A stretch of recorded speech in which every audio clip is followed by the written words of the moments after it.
Hey, there we go. All right, everybody, welcome to Monday, the Monday recap plus bonus.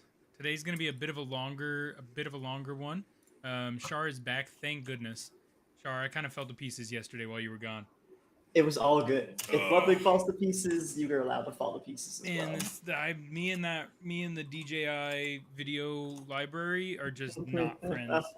I Goodness gracious. But chat, today I have officially checked and double checked that I do have downloaded some of the semifinals. So we're looking at between today and Wednesday, we're going to watch like the last 4 or 5 matches of the Southern region. Because we've got to catch up. They're chewing through their other regions. They're finishing them all up in the next couple weeks. So excited to see. These are the games that I want to start remembering. So that when we watch RMUC finals and like international finals and things, we remember these teams' regional games and regional semis. It'll give us a little bit of an idea of what to expect from those teams. That's not all we've got tonight, Shaur. After we finish watching those games, we're going to do that tier list we talked about. Ranking the We team. are gonna do a tier list on all the teams in 3v3. We might also, if enough people ask me, I will throw up a 1v1 as well, just if you ask me. But you're gonna have to ask incredibly nicely, and you're gonna have to be here for the 1v1 one because I'm not doing it otherwise. It's on you, chat. It's on you. That's what I'm telling you. It's all you to make me want to do the 1v1 guessing because 1v1 is so much more volatile that I have way less confidence that I can predict the bracket there. Heck yeah. In addition, chat, you can also get involved. We will be dropping a link to this tier list so you can make your own tier list, or you can air your grievances perhaps with our tier list. After the show, we'll throw that down in descriptions and places and things so that you guys can try it out and make a tier list of your own. Yep. And then you can send them to us and we can critique them.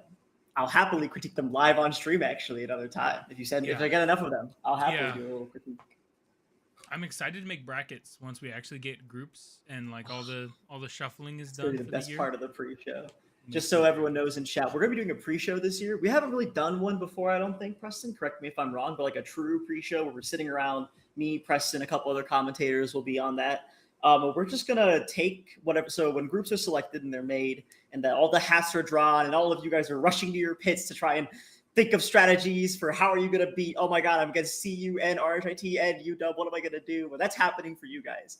Me, Preston, and the rest of us are just gonna sit there, make brackets, chill, sit back, relax. The easiest part of the stream. Nothing else to report on but what we've seen. And then we'll have some great bracket prediction stuff going on and allow some channel points to be spent on that too. It's gonna be a great time. Sure will. All right, you ready to dive into some high tier RMUC matches? Absolutely, Preston. Let's do it.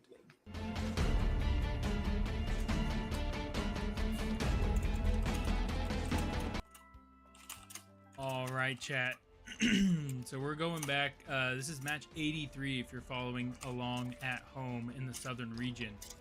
So about 4 matches from the finals. We're starting to, be in our top 4 teams. Robo Pilots versus Taurus. That's Robo Pilots, in the red and Taurus in the blue. I have high expectations, both obviously from an engineering standpoint. Frankly, every team we've watched, Shaur, has had high functionality amongst all their robots. So far in the Southern region, I've been super impressed.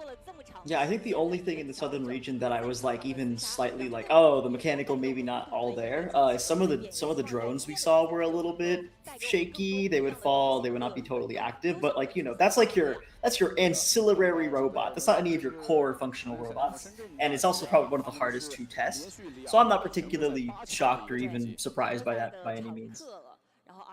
But we have definitely had plenty of things to say about the gameplay from the teams, right? The robots have been fantastic, but we have definitely seen some mega throws. We've seen some teams not performing in the best method. Right, we've seen teams not really having good game sense, drivers not making the correct decisions, robots kind of trolling a little bit, going into enemy team bases with like 10 health, things like that. We'll see if that gets cleaned up as we get to these higher tier teams. I anticipate that it would, right? You don't get to the top 4 or top 8, even in a region in China, without having a combination of both excellent engineering and some pretty good game sense. Whoa! All right. I was watching that drone. The pitch is a little bit oscillatory when you have poorly tuned controls. So like even if they're doing PID or something, if your tuning is a little bit off, you'll see it oscillate.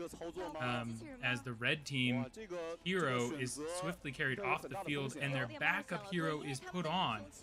So these high tier teams will have backup robots, allowing them to do exactly what you just saw. If their robot is having physical, mechanical problems, instead of using a timeout, they'll swap out the bot with the backup bot. This allows them to take a chance and give themselves 5 to 7 minutes, maybe 9 minutes to repair their original bot while the backup plays the match. Yeah, absolutely. Thanks for that breakdown with all the technical stuff, Preston. I was going to mention here as we get to the final 40 seconds of the countdown. One thing that's kind of struck me is that these robots look really technically adept. Like you said, we expect them not to break. We expect them to be pretty solid at this point. But again, with those backups as well, like you don't really think that they're going to be doing too poorly. But I don't really see like anything particularly special in their designs outside of the fact that they're just mechanically built. Nothing crazy like that weird scope gyro thing we saw on one of the robots from previous days, or nothing strange like those engineers that could pick up multiple cubes where they looked at the different kinds of vacuum suction as opposed to the gripper techniques. Like they all just look pretty standard, kind of showcasing to you don't need to necessarily reinvent the wheel to do well at RMUC or even RMNA. Okay, Shaur, I promise it's the only time I'm going to pause it today, but it's all good. On the note, we're at like 3 minutes in. Maybe I'll skip back forward. But on the note of the crazy gyro camera, there's actually a hero on the field right now that has a moving camera again. Oh, really? I didn't catch it. Please enlighten us. Really subtle. So this is a hero. Look at his camera. Oh, you're right. And then watch this. I think we actually get to see it move. Please, I would love to. Okay, but they carry that one off. Hold on. But that's pitched so far down. Like that's a crazy pitch for that camera. Quite far down. Yeah. But I believe after they replace it, at some point in the next minute and 16 seconds, chat, you're gonna see the camera tilt, and this one's on pitch as well. You see the that's the Enderman. They have a Minecraft theme here, the Ender Pearl, the Enderman face. I just realized that as well. They do. But good thing VTM is once again on a pitch, so it can adjust. This is a fun little story from the NYU days. My last year of competition. There it is. Did you see it? Oh, wait, one more time? One more time for me? Yeah. Let me see. I started ranting, my bad. No, you're good. Watch the VTM on the very top of this bot. When he looks up, he then tilts his VTM. Watch this. He looks at you, and then bloop. Oh, it like pops out. That's so interesting. Cool. So it is really like I actually really like the design of before you go on your NYU rant. I think it appeared that Blue Hero 1's camera, instead of tilting, maybe moves vertically. When these heroes are making those really long shots, the obstacles will get in the way, and they're arcing the projectiles, right? So they don't need a perfectly straight line at the base because they're gonna have to fire up. They don't have enough projectile velocity to get there in a straight-ish line, right? Obviously, it would always be a parabola. Don't come at me in the chat about physics, okay? I understand. But you're firing from so far away and at such a low velocity that they need to have a pretty high arc. And so I wonder if they'll be able to see over some of the obstacles that they will shoot over, that they're able to pop that camera up or maybe change the angle. That's the only thing I can think of different from last time. But go ahead, Shaur, as we enter a technical timeout.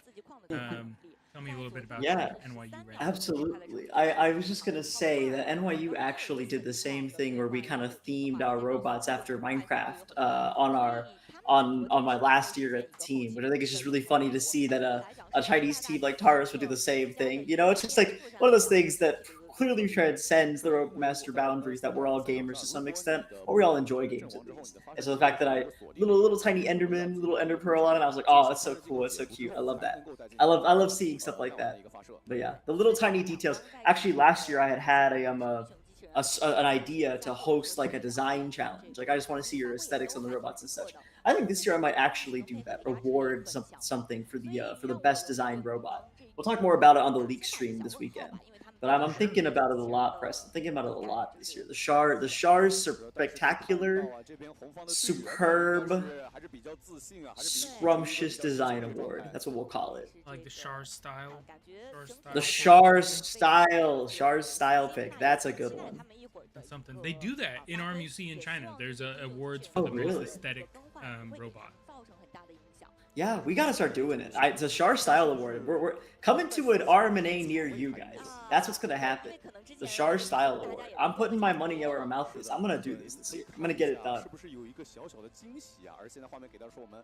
All right, Jed, as we prep, we've gotten a peek at the robots about 20 seconds before we hop into the match.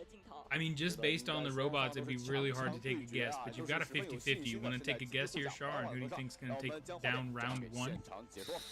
Man, I think I'm gonna go with, given that I've seen nothing from either team, just a couple of quick designs. I'm gonna run with Taurus here, just because I like the name, I like the aesthetics, I like the ideas here. Minecraft is fun. That's what I'm gonna go with. Preston, how about you? I'm gonna go with Taurus as well. Robopilots had to swap out a bot. I think you fueled your #1 bot on purpose, but Shenzhen University does have a really impressive history at RMUC. I've seen them a lot, and I've only ever covered RMUC International Finals. So yeah, we'll jump right in. You can see. Look at how fast those drones are, both coming out immediately and starting to put some suppression fire down. Yeah, oh my goodness, hero shots landing onto the blue outpost. Team Robopilots doing so much damage before the cameraman can even react. That outpost is one shot away and will be taken out. Oh my goodness. Robopilots officially faster than the cameraman. Incredible setup. Taurus responding back with their drone, taking as many shots as they can onto the outpost alongside their own sentry, it looks like, attacking the outpost as well. Interesting strategy play. That we saw a lot last year. Sentries rushing outposts was the meta. We see a balancing standard on the field for Team Taurus. Yep. Still a very strong individual robot. You know, you can still Beyblade. You get a little bit more maneuverability. This is going to be a super short match. Is now projectiles being launched across the field. Robot pilots trying to land these sniper shots, but he's going to get taken down. No, the he just drone runs away. He's able to make it back with 20 HP remaining. Absolute mad lad from Robot. I think that was really, really smart on the Robopilot side. Like, you immediately kind of recognize you're getting hit and you just run away. Like, as soon, like his health had barely dropped before he was like, oh, I gotta get out of here. And that was what cost him. That was what oh my word. Here it comes. From both sides. This is insanely close. Like, it's hard to keep track of everything because both teams are doing the same stuff at the same time. That dark shot did land, but it counted as a 1 damage instead of anything major. Same there from both sides. There goes that one landed, but it counted as a hero shot. Hero shot. Now hero shots are actually landing as well. Team Taurus. We're seeing some good hero shots here from the Taurus side. This is a base race already out the gate. We're not even 2 minutes into the match, Preston, and we're at a base race. Taurus is ahead. 3 more shots and the base is going to fully open up for the Robopilot side, and they're going to be in a pretty bad position. There it is. There it goes. It should now be open. This is the first time in the recap that we've been able to watch the strategy change and evolve after that moment. That hero has 2 more projectiles, 1 more projectile to go. They should be able to just finish it off with standards now, from my perspective. Should be able to. The standards are also, leveling up quickly. Standard blue 4 now level 10. Absolutely. I think it's really interesting. The red standard 4 trying to sneak past there. The sentry on the blue team side is actually able to do quite a bit of substantial damage to it already. So it's not really prepped in to stay on the opponent side at all. Fighting that drone, fighting the sentry, it's pretty weak at this point. It's not going to be able to do much anymore. And Taurus has a substantial lead at this point. Now all they need to do, there's two options. You keep their hero locked down, don't allow it to make any shots onto your base. You know, getting to the top armor plate's really difficult. Their drone's not in commission at the moment, not able to be used at this exact time for the little pilots. As I say that, they're bringing it out though. I see that its health is fully restored. More shots coming in. That's not the right call right here. Red hero trying to make the hero play, but he's got so many blue bots in his field. The hero for Team Taurus, meanwhile, sitting pretty, sitting dry on the side of the lake, able to take down the base and take down Team Robot Pilots. Wow, what an incredible first match to see. This is what makes the semifinals so exciting and getting into these last couple games of the Southern Regional. You're starting to see some of the best teams in the South playing against each other, and they're not going to they're not going to make these kinds of mistakes we've been seeing in previous matches. Like the red team didn't play particularly poorly. The blue team just played so much faster and so much better. You Yeah, know, the like the red team mistakes had that the stuff Team they needed. Tars was able to capitalize on were so small. Robot Pilots Incredibly tiny. misstepped just a smidgen off of the optimal line. Absolutely. The only change that Robotics should have made, if you could even call it a change, I guess, is that they needed to prioritize that hero a bit better and taking it out before it could do so much damage to their base and open it up. But you know, it's not easy to say. The sentry was guarding the entire central point the entire time. Difficult to get past that without taking any amount of damage or taking like not a substantial amount of damage. The blue drone was active the entire game, able to make sure that nothing else could get onto that center field alongside of two places of suppressing fire. Very difficult to get around. And just to add, you know, to the fuel there, both blue standards were playing incredibly well. That blue bounce standard sitting at the Reds team side, overlooking the ledge, firing back at their standards, unable to be moved. Like incredible play from the entirety of the Tara side. It's just amazing. Yeah, surely the MVP will be. Whoa! I was about to say the blue hero. Yeah, but Blue Standard 3 got a lot of kills there as well. Did really substantial. I mean, you know, being able to keep things off of the blue hero in the first place. I think he's 2-2 with his KDA. Yeah, but those two kills must have been crucial because they were the ones that kept the red standards from getting to the blue hero in the first place, allowing it to just do its game plan. Right. Exactly what I was gonna say. Honestly, a good call here. The MVPs being those standards. That blue hero had the easiest game of his life. He took so little damage the whole game. I think he actually got attacked one time. He's just able to sit and just launch golf balls across the field.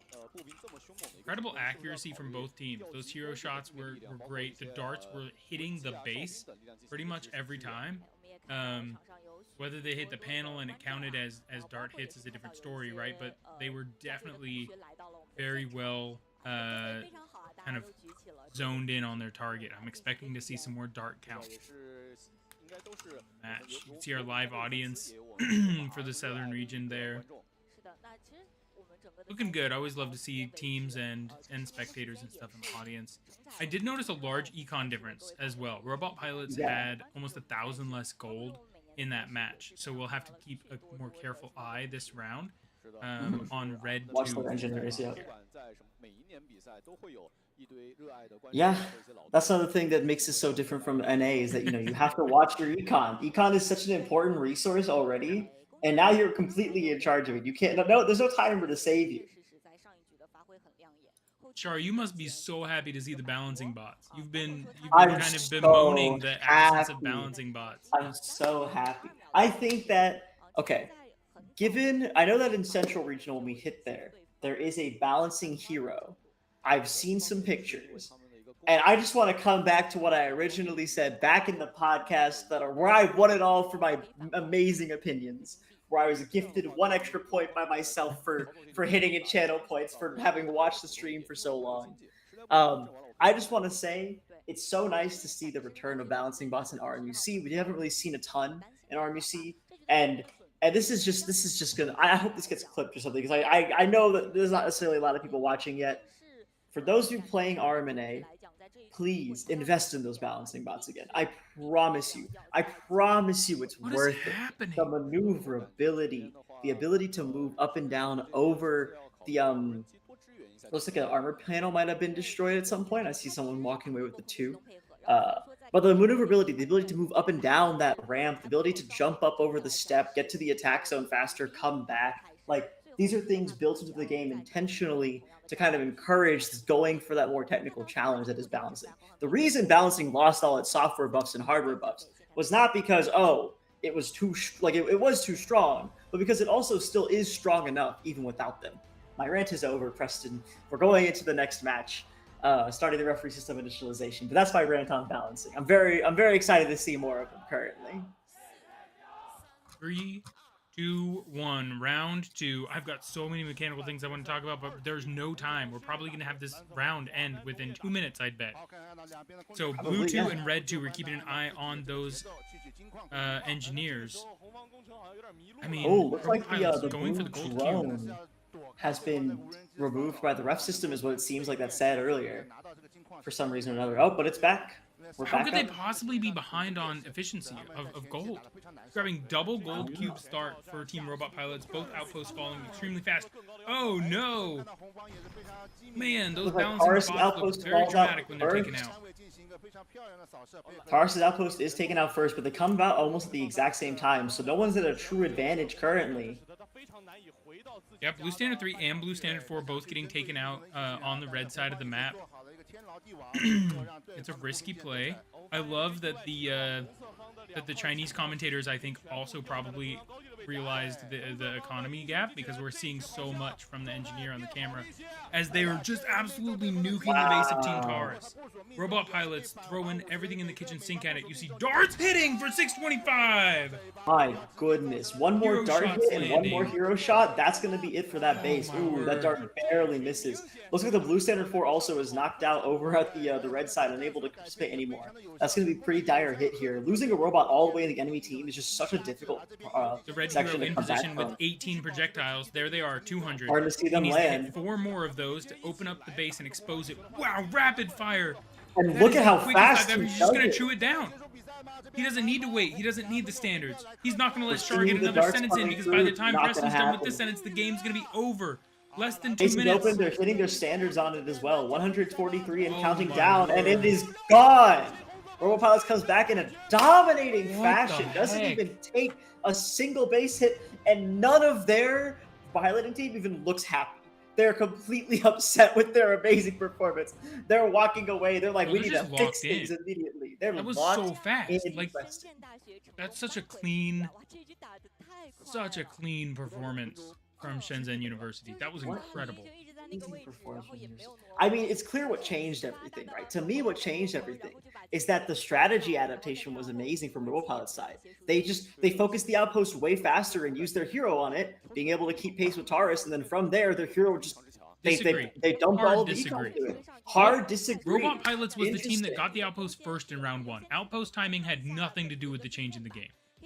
Robot Pilots got the outpost first game 1. Got it, I think, second technically game 2. I don't know. They were really close both games. Really close, yeah. The biggest change to me was that Taurus lost both. They had both of their standards go.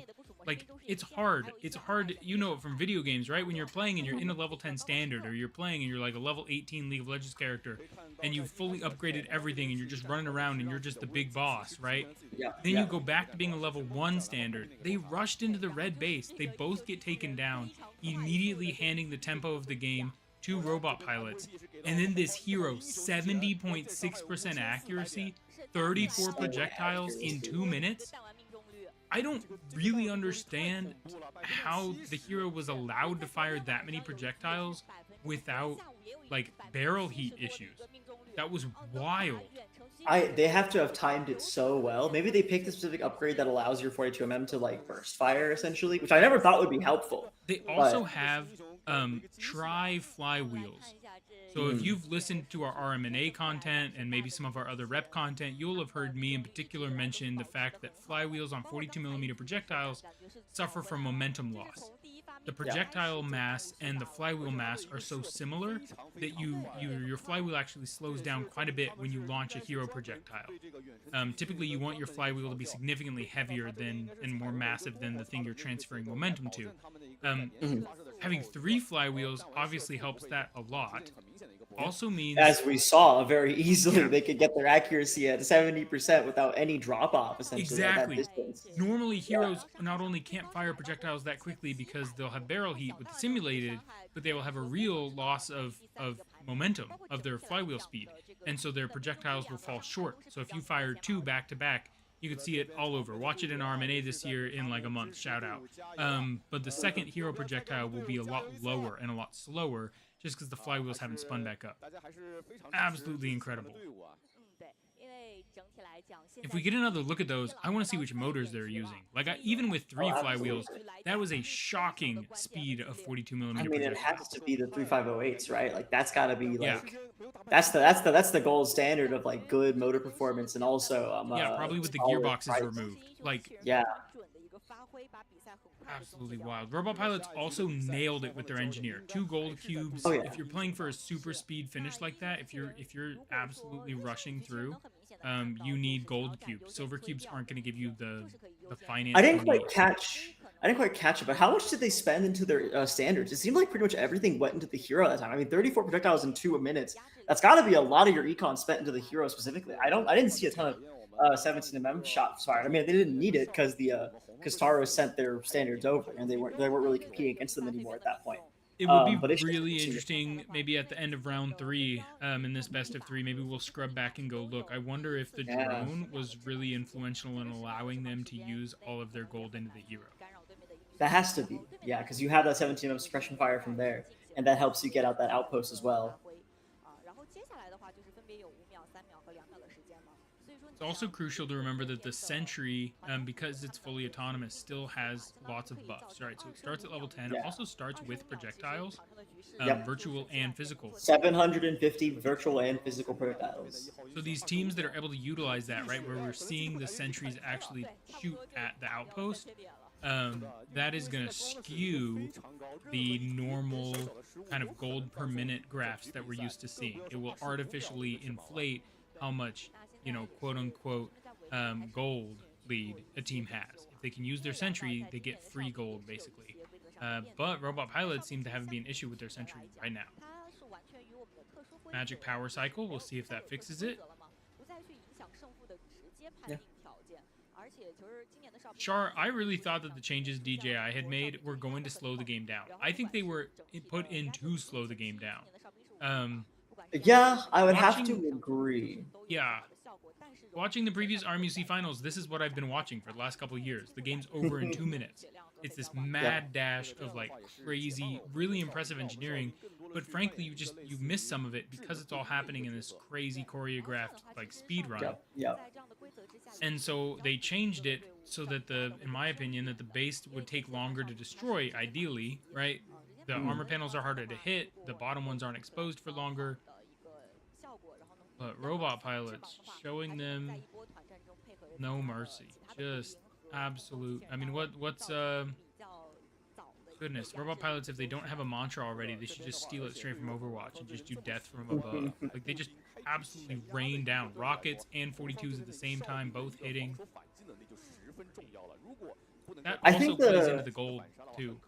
Yeah, absolutely. I think something interesting that we could do at some point, and I don't know if you'd be interested in doing this, Preston, but I'm definitely interested in doing this, is running a kind of like game design review of what we would think they could do to make the game a little slower. Because I think that there's something to be said about like the quality of the game when it goes this quickly from a spectator standpoint. I love fast-paced games. I'm a Melee fan. But on some level, it's also like, the reason I'm such a Melee fan is I know all the nuance in it. And I've been watching it for years and years and playing it myself. It's difficult to do that for a Robomaster challenge. Anyways, we're going back into the game. Let's talk about this first. Look at how fast the engineers are. The engineers are so quick to get out there. We see the standard of the drone also coming from the Taro side, and the Super Pilots is doing the same thing, picking up both engineer cubes again. Yeah, no change from either team's engineer. The blue team's still going for the silver cubes. Robot Pilot's still going for the gold. Yeah, that means like the Robot Pilots team will have more gold to work with out the gate. Taurus is choking a little bit here. They've launched several projectiles from their hero, and none have connected onto this outpost. No, and that does mean that Robot Pilots gets the outpost again, but that didn't mean anything in the first game, so we'll see if it really makes a difference here. Taurus does still take the outpost out first, but here comes the engineer with gold cubes, going to give a ton of econ to the Robot Pilot side. Taurus still hasn't cashed in those silver cubes yet. And now we see Taurus's hero starting to take shots at the base, but again having some real accuracy issues that I don't think we witnessed in their first round victories. No, absolutely. Just a couple of accuracy issues, just enough to make it like very meaningful in my opinion. If we get this outpost taken out now, which it looks like it will be, there goes the outpost, and the red hero is immediately on the base. It didn't even hesitate. The blue drone is putting down a lot of cover fire, but he can't stop the hero. The red hero immediately hitting the base, already down to 4,500 HP, and the red hero still has quite a little bit of projectiles left here. Darts are opening up. They're going to start launching soon. Here comes one of the red darts. Lands immediately. 2 more of those darts. Oh my god. One misses. That missed by probably 2 inches. Missed again by like 2 inches. It hits the center, just doesn't hit the actual plate. Close. Blue hero back in that position. 14 projectiles. Misses the Missing first. again. Missing the second. Oh my goodness. You really can't be missing at this point. You're behind. You're playing from behind at this point. The Standards, though, have played this better this time, I will say. There it is. He can miss all he wants. He can miss all he wants if they nail these four darts. Oh, and now he's starting to get it. There goes his accuracy. There's another dart. Dart plus, look at how much the base is already taking damage-wise. A couple more shots from the hero or one more dart shot, and we will have an open, exposed Robot base. Pilots has to do something. They've got to stop that hero. They can't do anything to stop the darts. I mean, they can fire at the darts. We might... Gosh. Bonus coming across. So close. The base is now exposed, and the drone immediately starts firing into Red it. Hero 1 launching. Both bases It's health trying. dropping Oh, very this is the quickly. base 600 rush. left to go. Just enough projectiles left in both hoppers. Oh, it's gonna get close, Preston. One of them can't fire There's as no fast. way. There's no way. 149. There it is. Team Taurus takes down round 3 and wins the best of 3. If Robo Pilots had started firing like 2 seconds before that and landing those shots, they might have actually beaten Taurus, which is how much faster their hero can fire. Like, the amount of shots coming, like, for every 3 shots they were landing, Taurus was hitting 1 more onto the Robo Pilot's base. That was actually crazy how close that could have gotten. Wow. That was crazy how close that freaking was. Holy smokes. I mean... Oh, man. Oh. Okay, alright. Let's break down that round because I want to scrub through and find a few things. I won't hold you hostage super long. Absolutely. I know we got a lot to cover tonight. Big podcast night, but I am shocked that Taurus took that down. Their hero seemed shooketh. Projectiles launched extremely similar for both teams. Gold much closer than we saw in that first round. The darts 2-1. I mean, obviously better for Team Taurus, but just barely. Kind of the difference if you look at the remaining base health. No. Would have to agree. Yeah.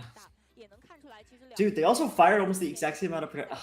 All of it was so close. The drone better be the MVP for Team Taurus.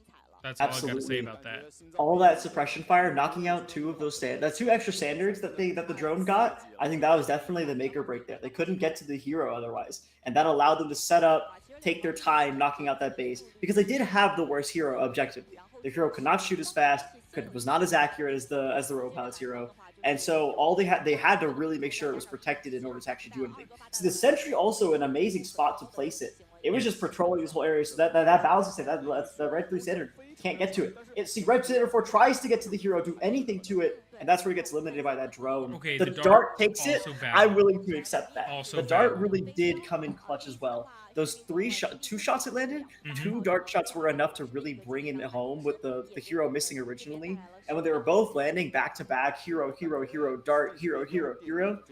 That was where it was prime beauty display by Taurus. Amazing job by the South China Agricultural University Team Taurus. Wow, what a shot! What a shot from that dart! What a shot from that hero! Crazy match. What a match, man! The drone did so much. So the drone and the sentry are also what took down the outpost because the hero wasn't landing any of his shots for Team Taurus, which is why I thought they were absolutely screwed for round 3. Oh, yeah. But the drone and the sentry melted through the outpost without using a ton of gold, right? Because of the nature of their bots. The perceived gold in that game was extremely high, and I'm excited for whatever you and I sit down and talk about game design, because I think the gap between the high tier teams and the low tier teams, not to even try to make this tie in perfectly with the fact that we're going to go over a tier list of team quality today, but that gap is so big that if you make the game hard enough, right, for these top tier teams, these bottom tier teams are just going to starve. They'll have no. They can't even play. Yeah, they can't even play anymore. If the engineer is like the engineer is already such a pivotal piece and one of the hardest robots to design for. It's unlike any of the other ones.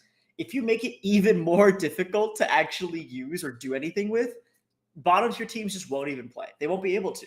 Yeah, what are they going to do? Ditch stuff, right? Like from that game, you could see all the extra bonus gold items, right? The darts, the drones, the sentries that are allowing these teams to get through a game in half of the allotted time. But if you make all of those really expensive in-game resources, those bottom teams will just say, fine, we just won't build the dart. Fine, we just won't build the drone.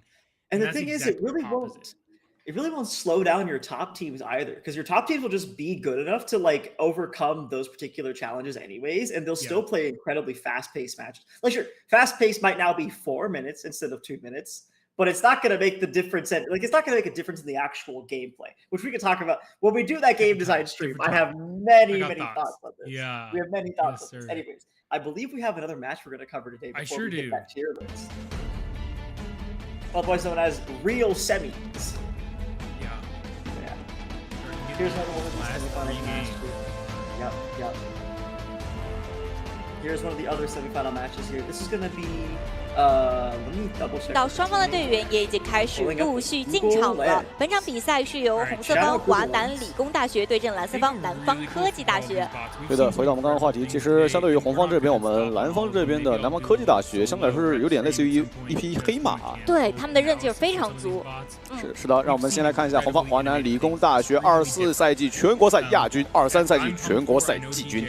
对，哇，他们这几年在全国赛的发挥特别的亮眼，包括看到他们的开源引用报告数上被引用了12篇35次，有15次的是在工程，还有7次的步兵和5次的一个工程算法上。是的，也可以期待一下这一局中他们的步兵的一个表现。现在画面给到我们的南方科技大学这边，他们也是24赛季全国赛32强。Thank you. Yeah. So, funny little thing about the red team over here, the SCUT team here, the South China University of Technology. They're the ones who made that fun RoboSouls demo that we've been talking about. Possibly discussing running a tournament about. Incredibly solid team, very, very strong. The South China. They've won a few years, I believe. They've won a couple of years, yes. They're officially endorsed by DJI as well for it, which is going to be really exciting to see them play. I'm very excited to see how they actually do. Versus RTinks, which is also a very top team from South China. Has definitely made it to finals a couple times. I recognize the name before. But yeah. Beautiful hero design, very compact, very demure. Yeah, bottom fed's awesome. So many projectiles. Oh yeah. They've got parts on there that I don't even know what they're doing. Again, a moving camera. This time to the side is really interesting.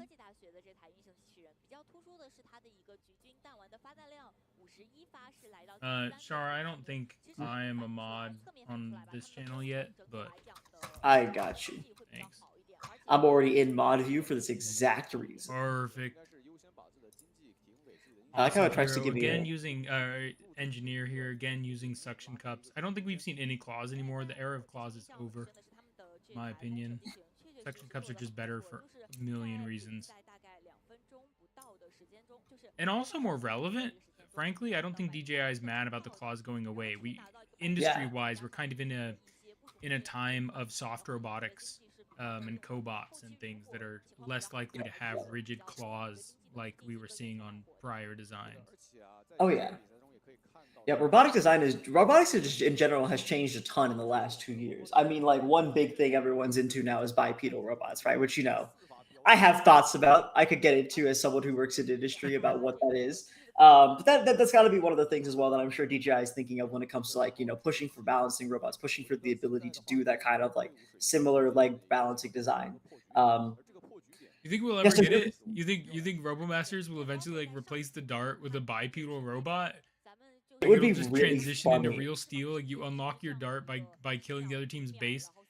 It would be really funny. Like, do I think it'll happen? No, I don't think so. Do I want it to happen? That's a separate question entirely. There's a hilarious League of Legends mode where if it's a tie at the end of the timer, both of your nexuses stand up and go fight each other. Like, they become a character.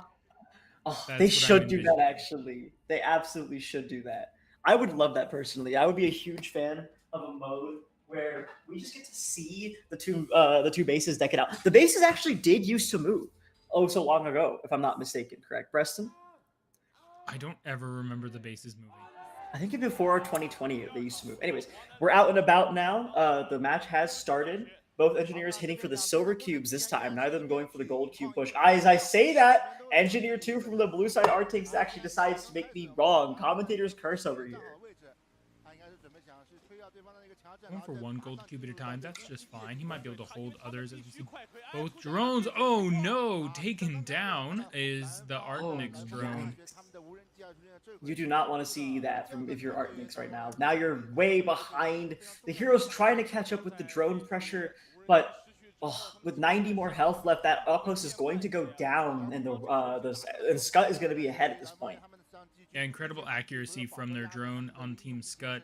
The hero trying to hit those armor panels, remind you that those armor panels are still spinning, so it's actually a really difficult hero shot. There we go. One more. And yet he makes it look so easy. He makes it look so easy, knocking out that outpost entirely by himself. Drone on the field currently.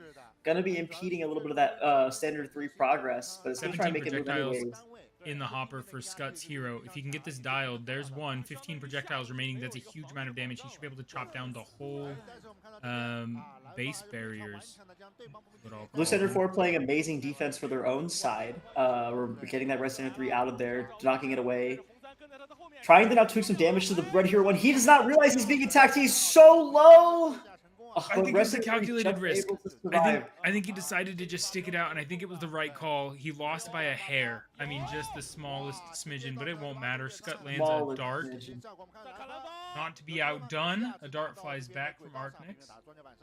Not quite landing, though, just barely off. The dart is incredibly difficult, guys, to actually make land. When we see it land, there's a reason me and Preston start pogging and going crazy about it. Yeah, this blue hero not quite as accurate as we saw before from the Tara side. Arctics over here just not able to quite make it. As I say that, commentators curse yet again. I should be speaking more for the Arctics side. I should be speaking faster. That would start hitting their shots a little bit more accurately. Look at the team. All the red robots gathered up. Yeah, all the red robots gathered up. Currently about to point that out. Looking like they're about to run out together. Someone from Team Red needs to run out. They need to go do some defense here. Center 4 is taking that up. Oh, the hero actually knocks out Blue Standard 3. It says, I can defend myself. I don't need no standard. Both heroes firing and landing shots. I was about to say uncontested, but Hero 1 again gets away with 1 segment of health, and the standard for Team RMUC goes down. This strategy is maintaining their lead, but it's expensive. Those death timers are getting longer. The XP is really starting to add up for Scud. Yeah, absolutely. Arctics, it feels like they're just kind of delaying the inevitable at this point. Projectiles. They're really not able to keep up. Oh, Red Standard 4 has snuck in and is dealing damage to the blue hero now. Leveling up midway through as well. He can ignore it. Can you ignore it? He can ignore it. He could have ignored it. Close. He's out of projectiles. He would have been fine. He would have been fine. 3 more shots from the red side, and they're going to open up that base. 1 more. Oh, no. It One counts more as 1. still. There it is. There it is. Opens up the base. Now this is going to be a lot harder for the Arctic side to come back. The base is open. The standards can start getting involved in the base rush as well. You're in a difficult spot if you're Team Arctics. You're at half the health base-wise. You only have 3 minutes and 30 seconds on the clock. Your hero is not making these shots that it really needs to. This is the crucial moment where it's got to clutch up and make those shots. Supply drop coming in for the blues for the Red Standard 3 over there, Red Standard 4 over there. Blue Standard 4 trying to sneak in, make a sneaky play maybe. Engaging with the Red Standard 4 and start attacking each other. Nothing really going to happen of this engagement. This seems like a wasted engagement here. The hero sees it. Is it going to knock it out again? That hero's been dueling quite a bit this round, actually. Yeah. I actually like the Blue Standard 4 play there. It was able to get up in and start attacking the Red Standard 4, trying to keep it away from the base. It's allowed it to become a lot more even. But, you know, Red Hero 1 is really the danger here. Blue Standard 4 chasing down Red Standard 4 was not a good call, in my opinion. And because of that chase down, that was a dart at the very end that knocked it out. 400 damage was done, so it had to have been a dart. I don't know if you caught that misplay at the very end, Preston, but Blue Standard 4 rushes into Red Standard 4 base, does a little bit of damage. Red Standard 4 realizes, oh, my hero is back and ready, and immediately guns it for the blue base, pretending like he's going to help at all. Instead of Blue Standard 4 going in on the hero, trying to keep it from doing too much damage to the base, the actual win condition, Blue Standard 4 gets distracted, runs after Red Standard 4, and the hero plus the dart combination was just too much to handle. Look at 11 shots hit from the Sniper Valley from Artink's side. Not enough to contend with 2 dart shots. That's just the power of the dart, folks. 6 hero shots to 11 hero shots, but 2 dart shots on the red side for Scut. Just able to completely seal the deal and keep them ahead the entire game. I agree. 100% that at that point in the game, your analysis is correct. I think another thing that could have changed that scenario is in the second half of the game, we did see that XP lead really... Whoa, 2 MVPs. 2 MVPs? Is that allowed? Well, I guess it is, because we're seeing it. It is now. We've got the Dart and Red Standard 3. Red Standard 3 did do a great job. I want to say, in the first half, I mentioned, you know, Blue Standard 3, Blue Standard 4 were dying a lot. And their competitors did get fed, right? I mean, they did eat. And so if you watched, when Blue Standard 3 and Blue Standard 4 in the late game were trying to defend, right, when the base health was getting very close, there was like a 5 or 6 level lead at one point. And standard on standard combat is not going to work with anything more than like a 2 level lead, in my opinion. I think 2 levels maybe you could outplay, but up at this tier of performance, you're not outplaying anything greater than that. Yeah, I absolutely agree. It's difficult to come back sometimes, and if you're not like on point, you're definitely not making it back. You know, you got to really be aware of the situation. You got to have the game sense. It's actually something that we run into a lot, I feel like, even in NA. This is going to be another little nugget of wisdom we're going to give the NA teams here. Your game sense will take you a long way once you have reliable robots. And you got to trust in it a little bit sometimes. You got to trust in that you can, like, strategy will matter quite a bit, as we saw here. Like, these robots are not particularly different technologically wise. The Dart obviously is very strong on the red team side, but the hero for Arctics was making it up for the most part, was able to play into that strength and do some damage as well. And it really just came down to, like, prioritization of targets and just not feeding, like not going out there without a clear intentional strategy, right? I'm not even saying that the Blue Standard 3, Blue Standard 4 were like playing poorly or like did a complete misplay. They just didn't have enough intent when they moved out into the red zone and like got KO'd to really like seal the deal, in my opinion. I think Preston, you would agree with that. I do agree with that. These bots, I get what you're saying. They're not significantly different than the bots on the other side of the field right now. Yeah, they are significantly different from the matches we were watching earlier in the week. Oh, absolutely. These are the top teams. Yeah, these are incredible robots. I did not mean they were bad by any means. I hope that didn't come off by any means. It didn't come off as bad. I get what you're saying. You were saying they were the same as the other team. And yes, the Ardnix and the Scut bots are very similar to a degree. But, I mean, I'm frankly just in awe. These bots are so clean. They're so well made. They're very, I mean, you can see the iterative improvement. These teams have storied histories, as you've said. They've gotten really far in their regions. They've gotten really far in the whole competition. I believe SCUT has won the whole dang thing a couple times. Yep. Round 2 could definitely go either way. There were some accuracy issues, in my opinion, on heroes from both sides. Oh, yeah, absolutely. An inch or two on a Dart, either side would definitely change the outcome. I think Scott's Dart is a little bit better in this situation. It was able to land 2 of those shots, and that was clearly like very, very helpful. Substantial amount of damage from the Scott side. Who do you have, Preston? Who's your take in this one? Scut. You have Scut? Yeah, I want to have Scut as well, but I'm gonna push against you a little bit here. I'm gonna go with the Arctic side here. I'm interested to see them come back. I want to see a comeback, and I think they're gonna adapt well. I'm hoping they do at least, so we get another game after this. Yeah, it could definitely be a reverse sweep. It's not out of the question at all. It's not out of the question. And I'd be very happy to see it. Here we go. 3, 2, 1. 1. And we're off to the races. Here come both engineers out again, going for that. The blue engineer going for the gold cube again. Red engineer deciding that silver cubes is more than enough on the Scut side. The AI bumps right into it, just for fun. Just a little love tap between those two. They're giving a little hug before the match starts. High five even.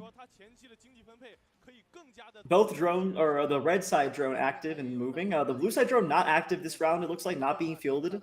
Assuming from that crash earlier, it's just not in a good state anymore, which you know happens. But the red drone has not added too much value yet to the actual taking out of that outpost. Blue team is currently ahead. The Arctic side.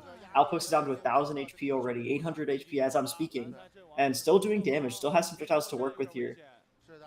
We're seeing the drone on the red side now coming in, start doing some damage from the Scut side. It's pretty close. It's pretty close so far. You know, you're doing damage. The drone's out. Blue Center 3 might take a hit here and might actually lose out by that. by the time, but gets out just in time, not quite going down yet. Good call from the Blue Standard 3. Last time we talked about how they were the reasons that like couldn't quite stay in the game for long enough, lost just in the key crucial moments. Not dying is just as important. You get the XP that way. If you die, you don't get it. Yeah, one of the things I'm surprised I haven't seen on anyone's heads-up display for their heroes as we see Outpost start going down across the field is like an indicator of when you should fire. The armor panels spin at the same rate. You're firing from pretty much the exact same spot. Your ball velocity is pretty well known. So just an indicator. Ooh, the dart counted as 1. That's incredibly unfortunate from RMUC. Chat, reminder that the damage is dealt like that. South China's showing them how it goes. Oh my gosh, it's so close. It's heartbreaking. Those Scut darts are just so strong. What can you do? The Sentry getting absolutely melted, I believe, by Team South China's Sentry. I think this is a Sentry versus Sentry combat. Oh, yeah. Oh, it's Red Standard 4, excuse me. We'll finish it off. No, and now it pops up. The Sentry was the one that took down the Sentry. Putting some more shots onto the actual base over here. Oh, Scut just has like a massive lead again. A couple more shots from them. 2 more shots from them that land. Yeah, for and a second there, open up the base. It was very close. Both heroes were, firing from opposite symmetric points on the map. But South China had their standards able to go and disrupt. The drone now unleashing a fury from South China. 1,160 projectiles left. This is what we're talking about perceived gold. That's so much gold if you were to purchase those projectiles. See if South China is able to wrap this one up. They need to retreat. Their heroes out of projectiles. Their standards are low on everything. There we go. This is now Antic's time. Artnic's time, excuse me, to try and catch up. Artnic does need to pull out some Antics. You are correct, Preston. This is going to be difficult to catch up with. You haven't landed any dart shots. You don't have a ton of projectiles to work with, and you really got to make sure they can count. Look at how fast he's firing, but he just doesn't have the accuracy, Preston. It's so unfortunate. He's hitting 1 or 2 for every volley, but if he was landing all of those, they could have caught up. Look at the blue engineer trying to block shots, saying no, not allowing the red hero to dunk it into the goal. Genius play by Artix. Is it going to actually matter, though, is the question. I think it bought enough time for the blue standard to get there. But the red standard 4 is attacking the blue hero completely unstopped, unchallenged at this point. I don't know if this is the right play from Team Artnex to ignore it. He's able to get quite a bit of damage done, though, and is able to escape. Good play, good play. Good play, good play. Able to escape. I feel the blue standard 4 was available to try and support a little bit at least. Okay, this again trying to block the hero shots again, trying to do some damage, make sure the hero gets knocked out. They're really ensuring this hero cannot make those shots. Dart lands, oh my gosh. A single dart right now would be huge for either team, and it is South China again. Does land the dart. That should seal the deal here. Damage. One more, and that's it. The Scut dart is just too good. Why aren't we seeing it? Why aren't we seeing teams shoot at the dart? Are they? It's allowed. It's so fast. It's specifically legal. It's so fast. They must not even realize sometimes. Like let's if we count the seconds that it's in the air, right? The seconds it's in the air, you have to flick your mouse up to look up. Which also they don't really have incredible good pitching anymore. They don't have sentries to shoot at up there, right? You just look all the way up. You gotta fire at it. You gotta hope you hit. And the darts are not that big. I think that it's a matter of it's a really difficult thing to hit a dart out of the air. Look at the eliminations coming from the Scut side over here. 13-1. That's an insane difference in eliminations. That's crazy. Yeah, it was. Even with more gold, I mean, it's just this is what proves it, right? The Scut side just made the gold matter more, right? The Artsync side was able to get a ton of gold, 1950 to 1775, but almost doubled the damage and 13 times the eliminations. You're really making it count. That's what's important here, I mean, both teams fired about the same hero projectiles, and I think it's fair to say that their hero performance was very similar in general, right? I think their heroes did about the same amount of damage, but it's this drone, in my opinion, for South China that really was and the Sentry. So the Sentry for South China took out the other Sentry.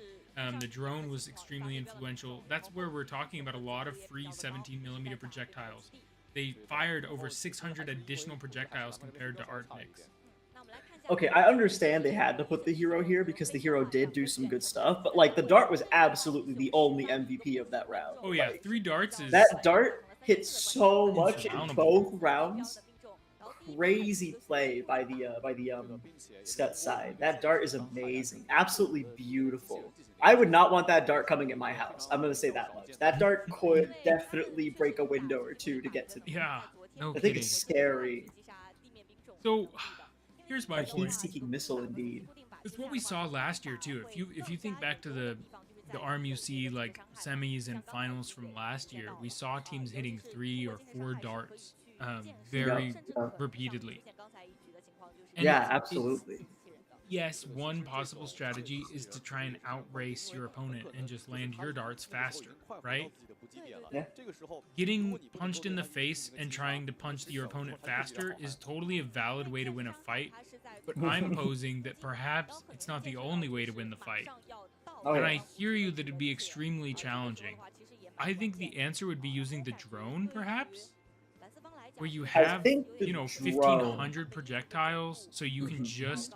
I mean, they already just leave them all over the field, right? The accuracy's not really a concern. You're not wasting gold trying to knock down a dart. Perhaps the drone should help take down the outpost and then just have the gunner stare at the dart opening. And as soon as the dart thing opens, right, because it's in a closed box, that's your indication of they're going to launch a dart soon. Then just start launching 17mm projectiles at it. It's only open for what, 10 seconds, right? Yeah. So 10 seconds. You're not going to waste that many projectiles, and I think in these higher tier games where if you do nothing, they're going to hit 2 or 3 darts. It's totally worth wasting 4 or 5 seconds worth of projectiles if you can block a dart or 2. I do have to agree, because it's like, especially when you don't have a dart that competes. Like after that first round, if you are Artinx, you didn't land a single dart. You saw Scott land 2.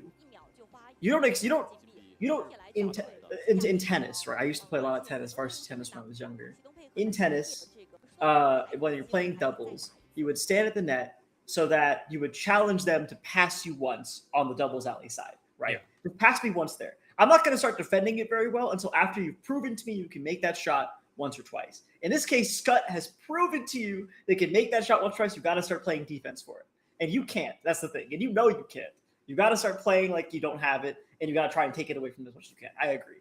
That's got to be the best way that I could put it in my own words. It's just like they couldn't stop the down the line shot for whatever reason. They just didn't want to. They didn't think of it. It is hard to think of these strategies also on the fly, you know? Like you and I were sitting here, we're watching a bird's eye view. We're seeing all the stats where everyone's lining up. Yeah, it's difficult. It's difficult. But it's good ideas. I'm just saying this forward. piece of the game for high tier teams has been here for more than a year. Yes. Last year, I watched a team, I think in semis or even finals last year, win the whole game without like crossing the map. They were just doing full court. That's back when they had you remember the sniper position for the hero that was over by the drone pad? Yep. And so they were doing full court shots from there, doing 300 damage a pop, and then 4 darts, and that's the whole base. They did nerf dart damage, right? That was, I think last year darts did 1,000 damage to the base. Yeah. So they did decrease dart damage. I assume, and we'll talk about this. We really need to have that podcast when we talk about game design. I assume that they nerfed the dart damage because they don't love this game of Battleship where you just launch from full court shots and win the game without interacting with your opponent. You sunk my base. Yeah, no kidding. So we'll see. This is just a regional still. Both teams did absolutely incredible. Just beautiful engineering, very well played. I have no real qualms. Even the misplays, right, they were choosing and they chose one of the great 2 options, right? It's like when you're watching an analysis of Magnus Carlsen chess and they're like, actually, the computer says the best move would have been to do this. And you're like, yeah, but he's also the best human. He was going to think of that. Yeah, exactly. And he still did it great, right? And that's kind of what we're seeing with these teams. Maybe they didn't pick, like, in hindsight, what would have ended up being the best move. But in the moment, they picked what strategically looked really, really good. Yeah, I think that's a fair way to put it. I think it's a good way to put it, indeed. All right, Char, are you ready to dive into this tier list? This is the part that I've been most excited for. I'm ready to tier list these teams. I'm gonna real quick before we get started. I'm gonna hit an @ here and tell them we're talking about y'all in the server. I'm gonna abuse my privileges for a second here and do that. I just threw one in the Texas Aimbots alumni channel. So, guys, if you are just joining, maybe you clicked on it from the Aimbots, scroll back. I think you can in Twitch. Can't you scroll back in Twitch? Isn't that a thing? Can in Twitch. We're also live on YouTube. So if you can't do it on Twitch, go to YouTube, scroll back. That one definitely were works. Incredible matches. We've watched several matches tonight. Absolutely phenomenal. If you're like, yeah, if you've seen it once, you've seen it a million times. That was not true with these matches. The robots were very unique and incredible. The matches were, I mean, nail biters down to the last, like 1,000 HP every time. So go check it out. Really, really good games. Shaur, I had thought you said you were going to hit him with an ad, not an at, but I now Oh, no. I hit them with an at to get them in here because I was like, I'm sure they want to see what we think about Dude, hit him with an ad, what is too. The community? With an ad is okay. I'm going to hit him with an ad. Hold on. Don't forget to give your Prime sub to Robomasters North America. Oh, we also can't, by the way. We can't hit them with an ad because we're not on the RMNA channel. We're on Rep. Ah, good reminder. All right, so here's how this works. Hopefully, I mean, you're all probably younger than I am, so you understand. It's a tier list. We're going to take all the teams that are competing in 3v3 this year at Robomaster North America in June, and we're going to place them where we think they're going to finish this year. So we're going to speculate. This is not how we think their team should have placed last year or where we think their team would place based on just last year's performance. Shaur and I are both going to try and cast our minds forward a month and say, based on the last couple years' performance, they've had a year, right? And it's marginal gains. I expect UW to be pretty much as good as they were last year. I don't actually expect a huge step up from last year, right? Whereas with some of these younger or newer teams, I can expect a bigger step up. So just to make sure we're all on the same page, we're going to theory craft a little bit and work our way through. Yeah. All right, absolutely. let's start with the controversies, Shaur. Let's go. UW. We need more. We need more from you, UW. Come on. What are you doing? More from UW. I'm just kidding. All right, UW's obviously top 4 contender. Obviously top 4. Obviously, they've made top 4 every year. Top 4 contender. Easy for now. We are gonna shuffle those in line, right? So let's get our top 4 in the line, and then we'll start. Hey, John, thanks for hopping in, bro. Hi, John. How are you doing? Welcome. John was I shouted him out. John, don't go watch the last stream. My stream yesterday was garbage. But I think, was it Wednesday, Shaur? I shouted out, this is the John I was shouting out, who was the strategy team lead. This is the John. This is that John. Someone in chat telling us top 4 contenders is a cop-out category. There's going to be more than 4 teams in the top 4 contenders. But you misunderstand, Within the top 4 contenders, we're going to put them in order. We're going to do a 1, 2, 3, 4. Yep. This will be ordered. Don't worry. This channel is real. We finally did it. John, you actually are mentioned in previous streams as well. We'll get you the clip later. We'll send it your way. That way you get to see Preston talk about how amazing you were. You know what, Shaur? I might push to see if I can have John brought in as a guest for our game design chat. You know I would be so fine with I think he would be a really fun person to chat with about the game changes. All right, top 4. So let's see if you and I have to argue at all. So top 4. Okay, we're already getting a little crazy. No, I'm not going 1, 2, 3, 4. Hold on, I'm just putting 4. You think they're not top 4?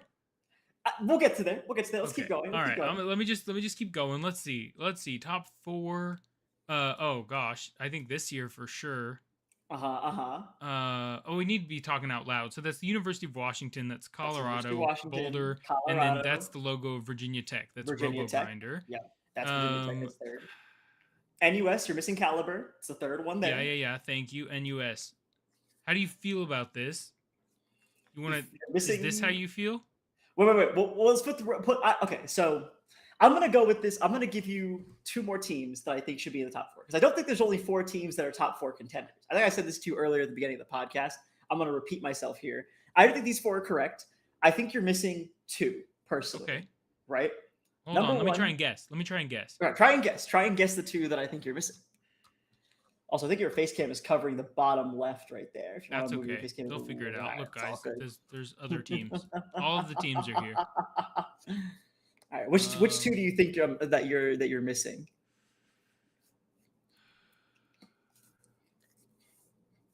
No, actually, that's not what I put Really? there. Have you I seen like them in Nagoya. RMUC?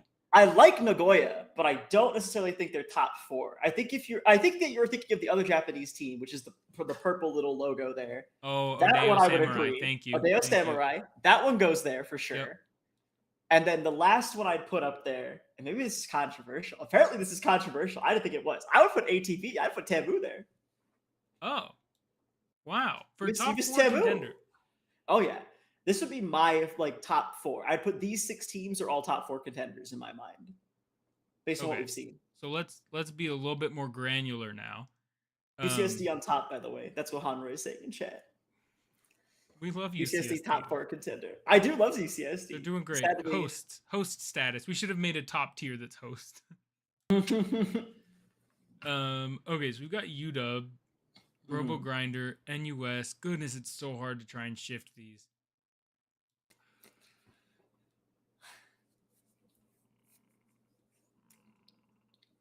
This is the way you're pulling this. That's what I think. Yeah, that's Preston. Guys, well, I'm not in charge of the mouse. I'm in charge of the mouse. There's no way that you have strong disagreement with this. Are you kidding? I have one strong disagreement. I mean, like, here, you want this? I'm fine with this. I do actually want that. Yes, I'm fine but my with other strong, okay, I can agree. I can live with this. Then this is fine. That was the big disagreement. Let's chat about it. The whole point's for us to chat about this. Let's chat about it. So UW first. So, I think they have the highest chance of being first. I can agree. I can agree with that. I've said it, I think, last stream that we were doing together. I think there's definitely, this is a year where I wouldn't be like shocked if you know, it looked different. You know, if it was like a this or something, or like a this, or you know. But yep. UW probably definitely top 4 for sure. I think they're a lock for top 4 and have a good shot at being number 1. The best shot. They've always been number 1. Virginia Tech looked incredible at Midwest. Looked incredible at Midwest. Did second last year. Has placed top 4 every year. Yep. Incredibly strong team. Always comes out with the best. And like the only thing that they didn't totally have down, in my opinion, last year was their century wasn't as strong. And after Midwest, I don't think I have that concern anymore. Looked great. We were all worried about how their hero would perform, switching the style, and also looked great. So looked amazing. Their standard looks amazing. Everything looks great on their team. No NUS. So actually, this is where we differ. NUS is the team that everyone thinks that Colorado is my take. Everyone says every year, Colorado's going to take down UW this year. Colorado's the team that can take down UW. Colorado, I don't think, has still yet to take a single round off of UW.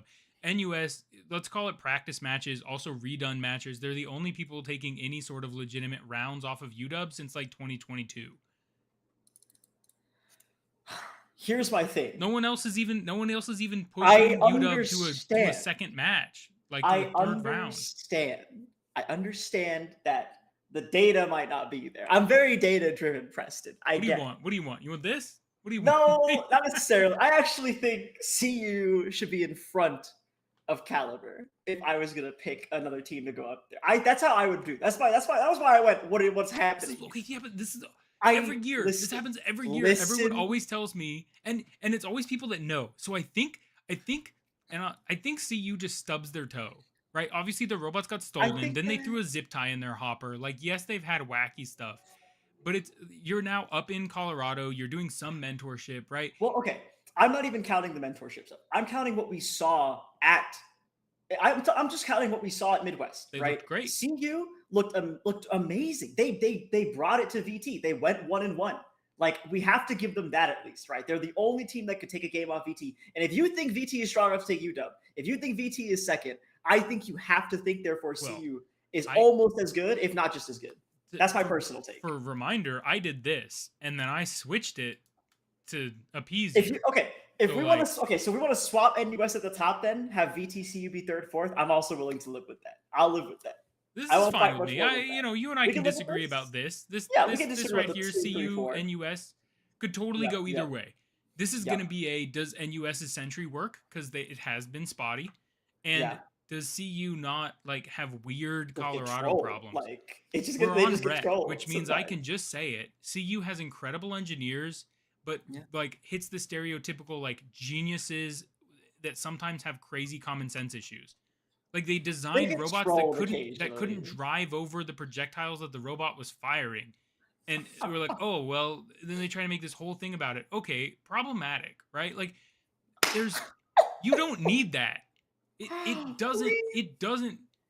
Anywho, their robot, it's really impressive. Phenomenal engineers. Mm-hmm. They have the fastest spinning bot in the whole competition, right? Yeah. They've got some crazy stuff going on there. Hasn't worked for them yet. I believe this year. Could work. Anyway, I want to move forward. I want to move forward to the top 8 for sure, and start with these 2 that we have here. Okay. Specifically, Odio Samurai. We'll talk about Tamu next, because Tamu, I think we both have a lot to say. Odio Samurai, though, I don't think a lot of people in chat know yet, like, who they are very well and what they've done. So, Preston, enlighten us a little bit. You've watched a lot of them in RMUC. I've watched some of them in RMUC. Mm-hmm. If you watched our streams last year, you've seen them. We covered their matches in the international bracket last year. They did look good. I think I'm here, though. They looked to me mechanically pretty similar to like a Texas A&M, if A&M Sentry works, right? We are theory crafting forward a year. Yes. So assuming the A&M Sentry actually fires at robots and not at the base and not at the wall. There's no base to fire at anymore. Yeah, that's true. That, you know what? A&M buff. That might actually be a buff. Huge buff. Legitimately, it doesn't have purple panels to fire at anymore, which is a huge boon for Texas A&M.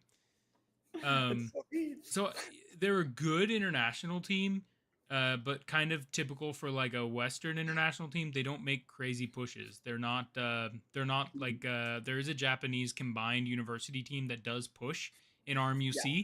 This is not that team. This is a kind of a tertiary Japanese RoboMasters team that's kind of on par with RMNA. I'm super glad they're coming, because I do think that they're in here, that they're in this mix. Absolutely. Which is super exciting for me.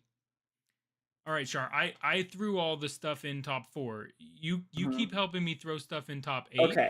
And then I'm gonna shut up. I'm gonna actually hold my tongue, and we'll get there when we get there. Great. Sounds great. First off, Purdue has to be in the top 8 for sure. I would be incredibly shocked if not. I hope you wouldn't disagree. Yeah, Purdue Boilerbot. This is where it gets tricky. This is where it gets really tricky. I'd put SFU. Well, right now we're just dumping. Right now we're just dumping. Yeah. So just dump them. Dump SFU into there. Dump Nagoya, obviously. Yeah, dump SFU in there. SFU is the ASN logo. Oh, thank you. Yeah, it's Simon Fraser. Yeah, yeah. SFU did well last year. Dump RHIT in there. I think it's worth a discussion as well. Oh, did they change their logo? Is this Rose Holman this year? That is Rose Holman this year. Yep. They got the flower with the. I think it's really, really well done. Very well done. Yeah. For Thorinbot's logo. 1, 2, 3, 4, 5, 6. There's one more team here I feel like dumping in, but I'm also like, who knows? Who knows? While you're looking, I'm gonna. U of A is who I dump in there. Alberta.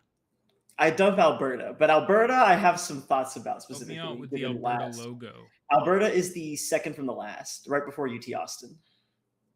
Yeah. Chat saying, by the way, I've long since believed that teams towards the top fail to dominate because they've spent so much time engineering the crap out of all aspects of the boss that the product they actually produce starts to miss the point of its purpose. I think it's a very particularly Tamu specific discussion we're having. I think that comment came from my comment about Colorado. I think it's true of a lot of teams, and I don't know. Yeah, I think it can be true. And CU hasn't like really had that huge problem. I'm just saying I've seen it in some places. They spin way faster than they need to. Like, it's just not helping them anymore, in my opinion. And there doesn't seem to be evidence otherwise. Their bots were way too low. It actively caused problems, right? Yeah. They coded their bots in such a way, even though their CV was amazing, they couldn't turn off their CV. And so they couldn't turn on a robot fast enough to sub it in for 1v1s, and it cost them the 1v1 finals. Like, that's why they lost.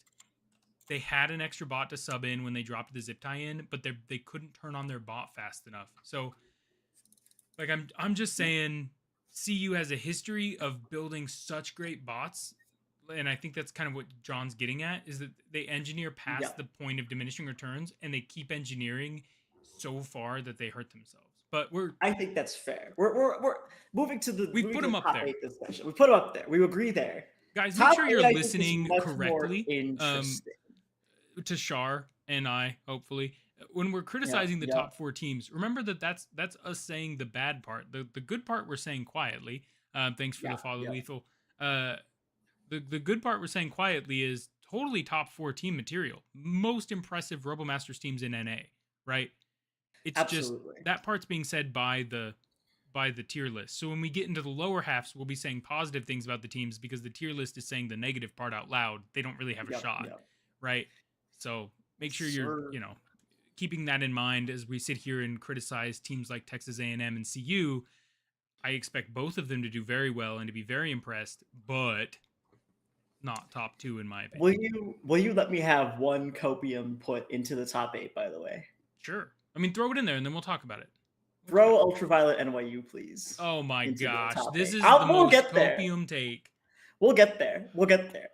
Let's go through one at a time, okay? Yeah, we have some here. So this is Shaur's. Let's talk about this, Shaur. Let's talk about this. Aimbots, I agree. Top 8, 100%. If they were not top 8, that'd be ridiculous. Like they're definitely in this region of top 8. I think they're the top of top 8. Yes, I agree. They're definitely going to be like top 5, top 6 for sure. I feel like they're always. I think they still have a solid chance. 100%. I think they have still a solid chance at top 4 even. Like, I don't think they're completely out of the discussion there. They have reliability on their side for the most part. Some days they don't, but like whenever they're, we talked about this at one point talking about Tamu. When they're on, they're really on. They're like there. They're competing super well. Their drivers are great. Their robots work and they're doing crazy stuff. The Sentry is hitting things. It's all beautiful. It comes together like a harmony. Just occasionally someone is out of tune, right? Occasionally something's out of tune. Shaur, that's save that for the RoboMasters North America channel. Look, let's be real for a second. You can say that, and I would love to agree with you, Shaur. But it has been years since we saw them play a single match with 3 functional bots. Years. That's not true. We did see it last year. No. Their Sentry has not fired a single projectile at an enemy robot in, I think, 3 years. Tamu, come to your defense. Tamu, please. I'm not saying they can't make it. They're top 5 material with just 2 robots. Usually, they're at least winning one of their matches with a single robot. Last year, and it's the standard or the hero. Or the hero, either one. Their robots are phenomenal. They can carry with one person, right? But they haven't had all 3 bots in years. So when you say, when they're on, I agree. But we haven't seen. I agree because what I see behind the scenes, right? That's fair. But I haven't seen them be on in an RMNA in years. And that's where it becomes difficult for me to hop on these copium takes of that's fair. A&M I'm a coper. Has good days and bad days. A&M has good days, but they haven't had a great day since 2022 now. Anyway, A&M's top 5, top 6, 100%. Somehow they continue to carry through. They also they also get pretty lucky with the bracket every year, if we're being honest. As the bracket guy, they won't be able to this year. I hear you. I'm just saying. The bracket guy is me, Preston. I'm the bracket guy. Yeah. They get top 4 every year. They're allowed. They don't have to play against the other top 4 teams. It's just the way that it works. I hear you. I'm gonna blow up chat a little bit, guys. If it gets in your way, let me know in chat. If you hate it overlapping the tier list. We can see you guys. RHT is very excited to be in top 8. I do want to cover. So Odio said we kind of covered already. They're from RMUC. They're international team. They play pretty solid for top 4-ish. I could go with this. Okay, so let's talk about Purdue real quick then, and why I wouldn't put them over Odio Samurai. I actually put them underneath Nagoya as well this year, specifically this year. And Purdue, you're gonna have to come to your defense here a little bit in chat if you want me to not say this. You abandoned your balancing, and that was your best bot. And I'm sorry. Mad at them. I am mad. I am mad. I will agree. I'm mad. But I'm also pissed and mad, chat. Well, because my thing is you're replacing your balancing with a new hero. We haven't seen his capabilities at all. It did not show up in the Midwest. I do want to point that out. Of the things that did not show up in the Midwest, and otherwise your regular standard, your Sentry were fine. Didn't Purdue? They hosted the Midwest, right? They did host the Midwest. They brought their hero, yeah. The hero was not present at the Midwest. No, I made a bet with present. one of y'all when I was not streaming, and I said, hey, if the hero is in a match and launches projectiles without jamming, I'll do a paid sub. And I did a paid sub. Y'all told me it wasn't happened. wasn't that a different Wasn't that a different team? Purdue, was that Purdue all day. Maybe 100%. It was there actually. Purdue, was your 100%. robot there? Does anyone remember the Midwest 100%. well enough to remember if the hero was there? I was in and out the whole day doing other stuff as well as running stream. Yeah, so I mean, Midwest was crazy enough that we helped produce and commentate different matches, and I didn't watch the matches I wasn't doing because it was like during like work week. But I do remember that bet though. Maybe it was, bro. Maybe their hero definitely was there and worked, or y'all scammed me. There's no way. I wouldn't be shocked if we scammed you a little bit. But regardless, okay, fine. I'll take back the hero comment. I still think their balancing was their best robot, and I miss it, and I'm mad. So they're not going to get above Nagoya for that one. I hear you. I understand that you're mad. I also think Nagoya is a really solid team that always places really well. And given that they now have Odio Samurai as well with them, I feel like that kind of inspires them to do even better. You know what I mean? I feel like this is now like, it's kind of gotten a little more, I'm going with the Shonen buff here. That's what I'm saying. I think Nagoya has the Shonen buff on their side. We saw it with NUS before. They get the NUS Shonen buff. I think that Nagoya will also get the same thing. They're going to get the hero buff. You know? I think there's something very legitimate to be said for the fact that we will have 2 teams from Japan here. I think that's actually helpful for several reasons. There's obviously a language barrier, right? And props to the students that are coming over and doing that. When we went to China, I had a great time, but the language barrier was definitely there. Right now it's flipped. They're here. There's a language barrier. And so being able to discuss and bounce things off of, because the teams are very collaborative, right? You're obviously not helping other teams a ton, but there is collaboration happening. You're running over and saying, hey, like, I need a zip tie, right? Really small, quick things. But as that gets more technically complicated than a zip tie, right, it becomes more difficult to interact very quickly and just run over and be like, hey, can I borrow your soldering iron 1 second? Or like, hey, our plugs keep getting shot out of our 6020s. What are y'all doing to keep that in there? Things that teams would totally communicate and help you with is more difficult if you're the only Japanese-speaking team in the venue. Yep. And this is the other thing about the Japanese region for Roadmasters League. I've recently gotten more in touch with them because I was like, I would love to do something. Maybe like we do like a fun little crew battle online or something between them, or maybe we like start to just talk to them a little bit more in general. So I've gotten invited to their operations server. I've been talking to them there. Me and Steven have been talking to them in group chats and stuff. And they're incredibly collaborative over there. Like they are running skirmishes together constantly. They're moving, they're coming with each other, doing stuff together. So I think it's good. Again, it's a bit of a buff on Nagoya side. They have like a teammate essentially there alongside a rival, right? I think that really inspires them to do better in this case. So that's why I think Nagoya is going to do really well, perhaps better than Purdue. Last year, Nagoya and Purdue did tie, and the year before that, they also tied. Yeah. So if they tie again, I'm not going to be like, wow, that like they could be shocked with any of this, right? That's fine. SFU has, in my opinion, been kind of coming up. They've been doing good. Yeah, they are a breakout team from last year. They were my favorite rookie from last year in terms of like just how well they did. But yeah, I think this is a good spot for them, making it out of groups, but low top. I would place one team below them, currently above them. I would place. This is where I was talking about. RHIT is so excited to be in top 8. I would put them above SFU and U of A personally. You would put RHIT here? There, yes. You don't agree? I'll go here. We'll compromise. You'll go there. You'll go there. We'll compromise. We'll compromise. Okay. Okay, we can compromise. As a rep channel, we'll compromise a little bit. RHIT makes great progress every year. They're one of the teams that hasn't started to plateau yet. They went from like they just built the Sentry to they have a whole team, but their robots like really struggle with power limits and don't really fire very well, and their Sentry doesn't do anything. And now their Sentry works and all their bots function, but still at a pretty entry level like cleanliness, right? There's still some power buff, some power limiting issues, some software things. They're having to do a lot of repairing throughout the competition, which is draining on your members and also detrimental to the robots. Repairability just goes down, right? Yeah. I will say their Midwest performance was pretty solid, though. Yeah. If you remember. Yeah. That's why I would say they go higher than SFU, just because the more recent version of them I've seen did well, has a moving Sentry, doing solidly. And obviously SFU we just haven't seen.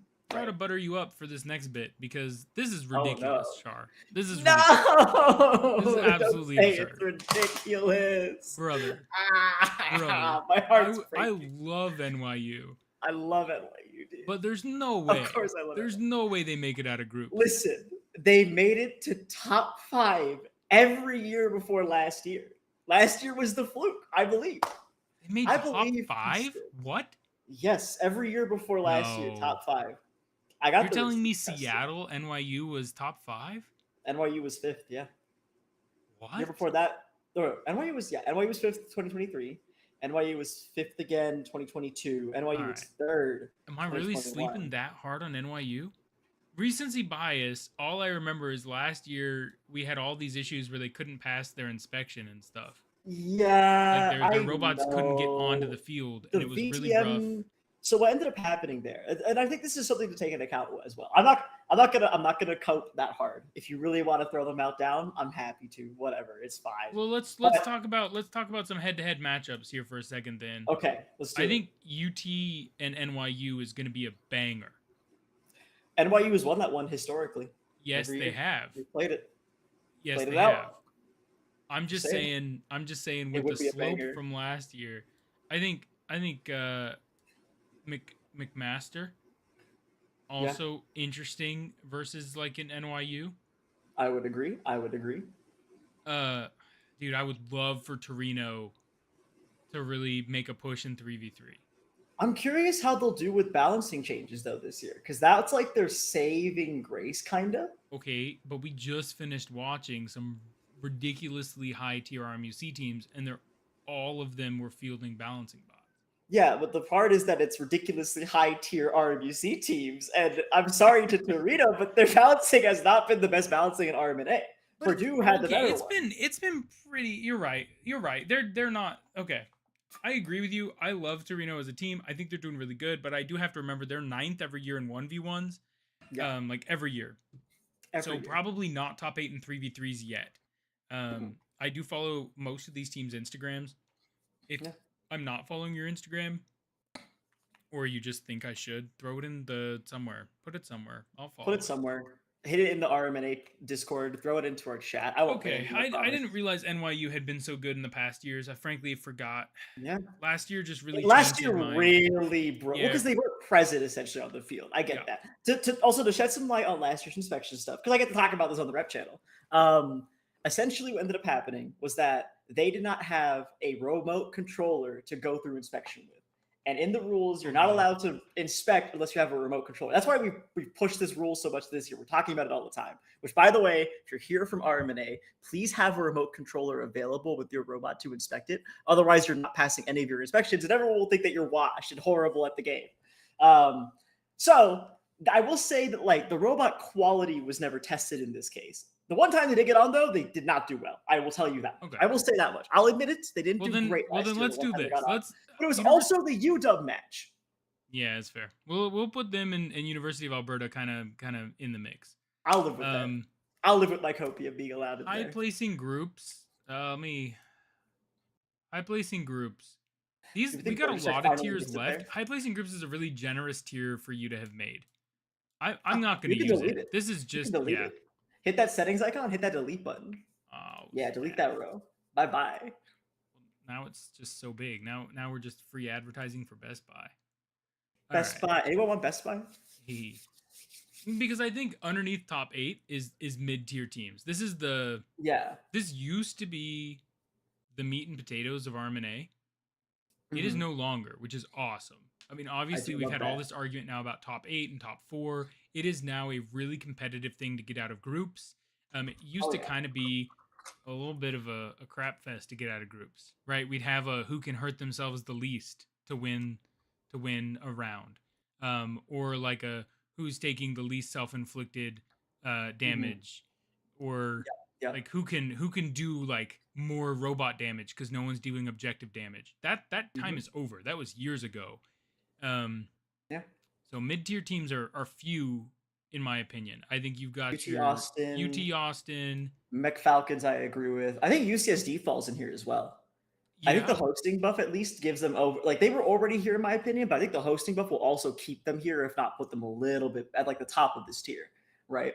Like you get the access to the field, you get the ability to really test, and from like the little bit I've talked to their team, the bits that I've seen from their like technical conference paper, I think that they're really going down the correct route of development this year to be like, there, your mom is there. Which like the mom buff. The mom buff is so real though, because like you can have your parents. It doesn't have to be your mom, right? It's 2025.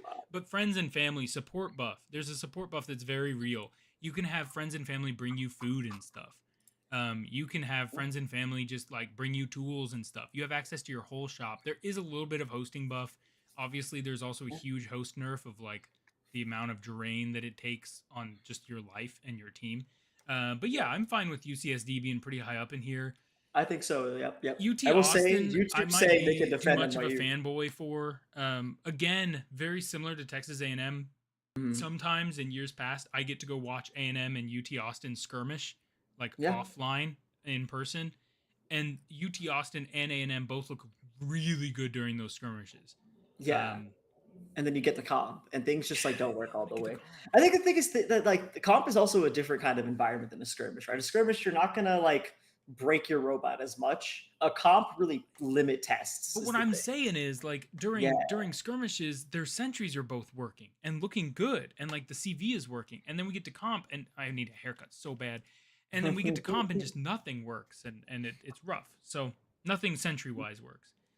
All right. Michael saying you're hosting and you get the rest at the same time as the other teams. You get the rest at the same time this year. I thought that UCSD will get them a little bit earlier. Dude, if I'm mistaken, please been a correct mess this year. Don't even. I don't. Yeah. Look, man. I personally like do not pay much attention to the ref system shipping stuff because it's not my domain. It's not something that I'm good at and don't really want to know too much about. Yeah. The other operators tell me, Shaur, you handle the media side, Shaur, you handle the schedule side, and we don't know anything. And I go, same thing for you for the shipping because it sounds really complicated and annoying. Ugh. All right, now we just need to go through teams. This is an easy one and a fun one. Georgia Tech. Georgia Tech, we need more from you. Specifically, we need you to show up. Want them to attend this year. Yeah. I want them to attend and make top 4. I want them I just want them to attend and be on the field. I don't think I've seen their robots. Preston, but imagine Georgia Tech top 4. Brother, there are rumors. There are rumors that it's like basically, I think they're not real rumors. Okay. There are sarcastic rumors that Georgia Tech basically uses this as like a school sponsored vacation every year, where they just get the school to help sponsor the trip, and then they just go see different parts of America for funsies. Like they don't show up to the venue. Man. It's not like they don't pass inspection. They don't show up to the venue. They showed up 1 year. They did show. One guy showed up 1 year in 2022. There was one guy there. He was like, "I'm from Georgia Tech," and I was like, "Whoa, that's crazy. We've never met someone from there." Anywho, we need more from them for sure. Please show up, Georgia Tech. I would be so happy. I would literally be so excited if you brought a robot. I don't even care if it works, man. Bring a collection of parts. I'll be happy. I think Torino goes at the end of mid-tier teams. I can agree with that. I think they're gonna have functional bots. Like they'll be over here with McMaster's, right? These are the teams building really cool bots, and we're like, ooh, it'll be spider bot, balancing bots. We're like, maybe that'll work. Maybe it'll be dope. And if it works, right, they might shoot up quite a bit. But yeah, for the right problem now, is that it catches on fire, and Torino bumps into the wall. Yeah, I think also Torino is really disadvantaged by the field this year, given that they've already struggled quite a bit with the flat walls. I worry for them covering any amount of field this year. Right. Like that's definitely something that's been in the back of my mind a little bit. It's like, what's going to happen there? Right. Field changes are huge this year. And so I'm like, if that balancing isn't on point, and they also need to field a hero, you're not allowed to field double standard anymore. That means one of them is going to have to be replaced by a hero. So I'm like, if that balancing is not on point and that hero can't make up the difference for whatever reason, I don't know, man. I don't know. Fire. McMaster's spider bot leg caught on fire. It was smoking a little bit last year, and that's fine. It happens. It's a little bit. It's robots. Just a little bit. It happens. CU, who we sit over here, we just go, wow, CU's so cool. They've had it happen to them before. NYU, it's happened to before. One of our Jetsons burned. Hey, when we did this, were we considering the fact that CU was spitting out batteries on the field at Midwest Invitational? That was not. Huh? VT's armor plates, VT's chassis is at the perfect position to cut the straps off the battery. Look, I'm just saying. All this fancy pants engineering. It was dumb old mechanical lead Preston on our team that had to be like, hey guys, I played this game before and our robots got their batteries turned off. Maybe we should put something to keep the battery in. all this fancy pants But see, engineering. the fact that they got I'm that just giving you problem crap out now at because you're in Midwest. Colorado. No, I know. The fact they got that out at Midwest, it's got to be helpful. YouTube is saying they can defend NYU, by the way. YouTube, give us a defense. I'm reading the chat. I'll read it out for Preston. Oh, thank you. I forgot about YouTube chat. Hi, YouTube chat. Hi, YouTube chat. We're not allowed to show you on Twitch, by the way. This is why you can't see you on Twitch. But we can see you. Yeah. All right, Shaur. Help me out with these last couple teams. What are we doing? I think Polytechnique, the last one at the very far right, that one goes into mid-tier. They're solid. Like they play, they're showing up on the field. They're able to get some damage done. They don't take as much self-damage. They're doing fine. PSU, I would kind of also agree with the mid-tier team here. I think that they play, they show up. We don't need more from them necessarily. I think I know where they're going to end up. UBC, no clue how they're going to do, man. They're completely new. And same with the Minnesota team. Both of these are completely new teams to 3v3. They did not play last year in 3v3. They have not played before in 3v3. I will say I'll give a little anecdote about Minnesota actually, because I remember talking to them last year at their 1v1 performance. They're one of the 1v1 matches I happened to just get to talk to the team there. And if you're in chat, Minnesota, like please say hi, say what's up, talk to us for a second. I was like, hey, what are your guys' plans going forward? Like, what are you thinking? And they were like, we're going to hit 3v3 this year. We're going to do great. And I was like, are you sure? Like, that's scary. Like, that's a scary thing to say. But yeah, just like Zovlin said in chat, I actually think they had a really solid idea going in, like how to handle 3v3, where they were going with it. They talked about like, oh, we're going to take the standard. We're just going to add another barrel to it, make it a sentry. Yep. We're going to build a hero. And that's our real development. Like, I was like, okay, cool. I could see this actually working out for you. Like you guys, and their standard was solid. They were 1v1 first year team. They got to, I think it was like, 12th or 11th in the Swiss tournament, which is amazing for a first year. Like not bad at all, almost hitting the top 8 like portion of the bracket. Like I kind of do believe in UMN to be like solid. I don't know if they're going to break the mid-tier team. Like I don't think they're going to break the mid-tier team curse, because even SFU couldn't break the mid-tier team curse, right? Like the first year 3v3, just not able to break out into groups. Like that's just like something we've seen every year so far. And I don't think that they're necessarily up there yet. Like I hope to be proven wrong. Well, but and like we were saying, teams, I'm interested in them the most. You know, I've been reading a lot about the shrinking of the middle class, and people think that it's talking about the economics, but it's not. It's actually talking about RoboMaster's placements. The middle class in RMNA is shrinking. It's tough out there. In RMNA, the problem is that the top end is getting very heavy of this pyramid. Doing well in groups is becoming increasingly more difficult because your group is going to have 2 absolute powerhouses that are going to crush you. Yep. Probably crush you. Yep. And it's going to have at least one other team that's going to be very similar to your level. And so getting a good win rate in your group is insanely difficult at this point, right? I mean, hilariously, we saw it with something like CU last year, right? Where like your group, even if you think, oh, they're for sure a lockout group, your groups can get real tough. Yep. Funny little thing, by the way, just since we're talking about groups, and I just recently finished a schedule up for like everything, there's actually going to be, this is the first year that we have a group that is larger than 5 people in a group. There's a 6-person group. There's 21 group. Teams. 21 teams have joined the 3v3 this year. We're still doing 4 groups? Yeah, it's the only way we can make it fit in time. If we did more groups, there's more matches, it's harder to fit it into time. Gotcha. Yep. So it's not quite possible to go larger yet unless we build a second field. So, you know, you want to build a second field, maybe I'm wrong a little bit. Maybe I'm wrong a little bit. Maybe the middle class of RoboMasters will come back a little bit. Because if you have 3 teams that aren't seeded in each group, that's still a tough ask, right? Having a positive win rate or doing well in groups, it's still a really, really tough proposition. Yeah. Hey, I think Shaur, there are cool buttons above our poll, but you're the one logged into this account. Yes. Can you give them a live voting? What do they get to vote on? We don't have votes yet. We don't have enough followers. All of you in chat right now. No. From the RMNA bracket. From the RMNA bracket. Yeah. Wait, where are you seeing this? I got this live voting poll. Yeah, and then we can look at the community ranking. Throw that in there. I can't. I have to be logged into my account. I see. Yeah, it's tied to your account. All right. I see how this works. tier All right, maker. chat. We'll see if we can get you to kind of give us a full rundown of what you all think. But I think this is relatively fair. I am so thrilled that it's so variable this year.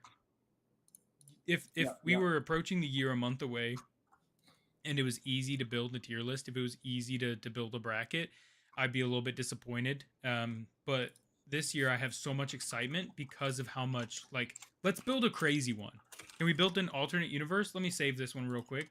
Oh yeah, let's build a crazy one. Let's do a silly one, guys. No. I want to do a crazy. I don't want to do a. I just want to do like alternate universe. Goodness gracious. So Create not live event. Crazy Let's yet. see if this works. Oh, sick. Here's the live event. All right, chat. I'm going to send this into both YouTube and Twitch. You're going to have a link in here.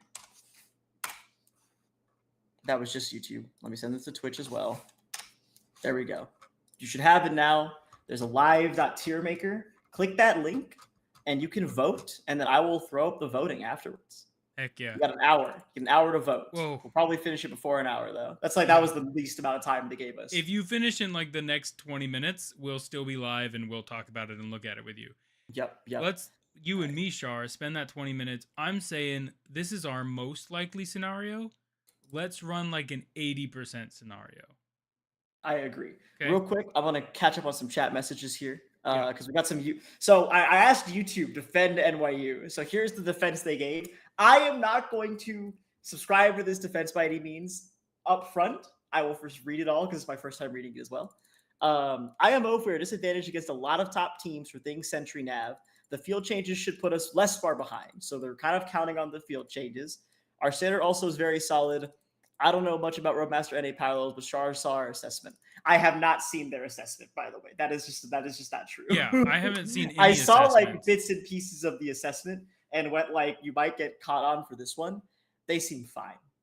They seem like a mid-tier team or a little bit higher maybe. And that's why I'm hoping, the things will change. We'll see what happens. Yeah. But yeah. Also, assessments are not hard to fake. I like, we're aware of this. As operators, we are aware of this.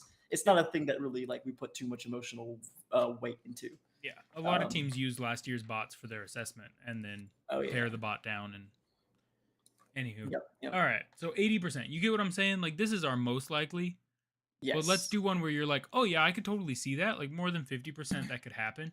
But that's not the scenario I would think is like at 80, 85%, 90% happen. So like, who's your number one not UW, but you still think they have a decent shot? VT. VT will always be my number one, not UW, but has a decent shot. I don't in think... an 80% world, it's VT or NUS. Those are my two. Ooh. I think in an 80% world, we still can't take UW anywhere lower than number 2. That's fine. There's no way they don't make it to finals. I kind of have to agree is the thing. Because like my thing is like if they lose to NUS, they beat VT. And if they lose to VT, I feel like they beat NUS. Like something like if there's like a wrong, 40% world here that looks something like this. Yeah, I would agree. But that's a 40% world. Yeah, the 80% world looks more like this in my opinion. Like if NUS is doing good and kind of stretches UW a little bit, puts a little bit of fear in their hearts, and then VT is able to finish them off, then I think, you know what, 80% world. I still don't think in 80% world, I don't think A&M makes top 4. Real. Yeah. That's interesting. I need to see their Sentry work in competition before I can really... I think they're top 5 still. I don't think they move, actually. I think they're very much like UW, where they can't move more than one spot in either direction. They're good enough that I can't see them falling, but until their Sentry actually works, I don't think you... I mean, look at these top 4 teams. Who do you think they beat without a Sentry? None. Maybe like ever, right? Like you don't take a round, in my opinion, off of any of those top 4 teams without a Sentry this year. This honestly, year in particular. I think there are 2 teams below them also that I could see them struggle to take a round off of in terms of like Oedo and Nagoya. You want to move I think that I could put them in the middle there. Yeah, I do think Oedo has a stronger shot than Tamu does, based on the fact that like Tamu, and this is not a diss on you. I really like you guys. I hope that's apparent that I really love Tamu. I'm from Texas originally. have a lot of like love in my heart for Tamu. I had all your team, like your guys' team was the first team I ever really interacted with at competition, ever really got to know. Nathaniel, Elizabeth, all of you guys. Like I've known you guys for so long. They're also and a huge reason why RMNA exists. And a huge reason why RMNA exists. Tamu Century doesn't work still. Like even Question chat mark. is like, what's going on? Yeah, no one knows. Like, come on, I have no idea, chat. I have no inside information. Everyone I know from A&M, officially as of this May, everyone I know from the A&M team is gone. I know no one, I think. I'm really sorry if I know you still and you're on A&M's team. But I graduated from A&M 5 years ago with my undergrad. I don't know anybody left on the team. So I have no idea if their Century...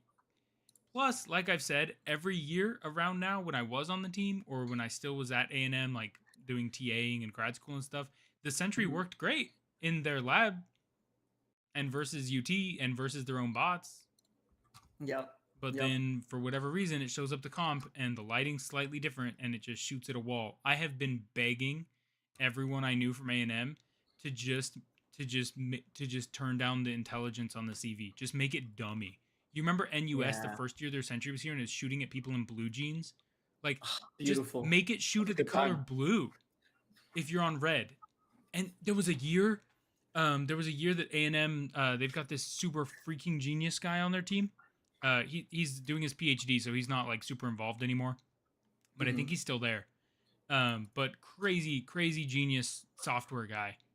For very other reasons. The story I'm going to tell is a very simple fix, right? But like his actual work is extremely impressive. But their Century was working great against red and not against blue, and he's so clever. He was like, "Oh, let's just grayscale it and flip the colors."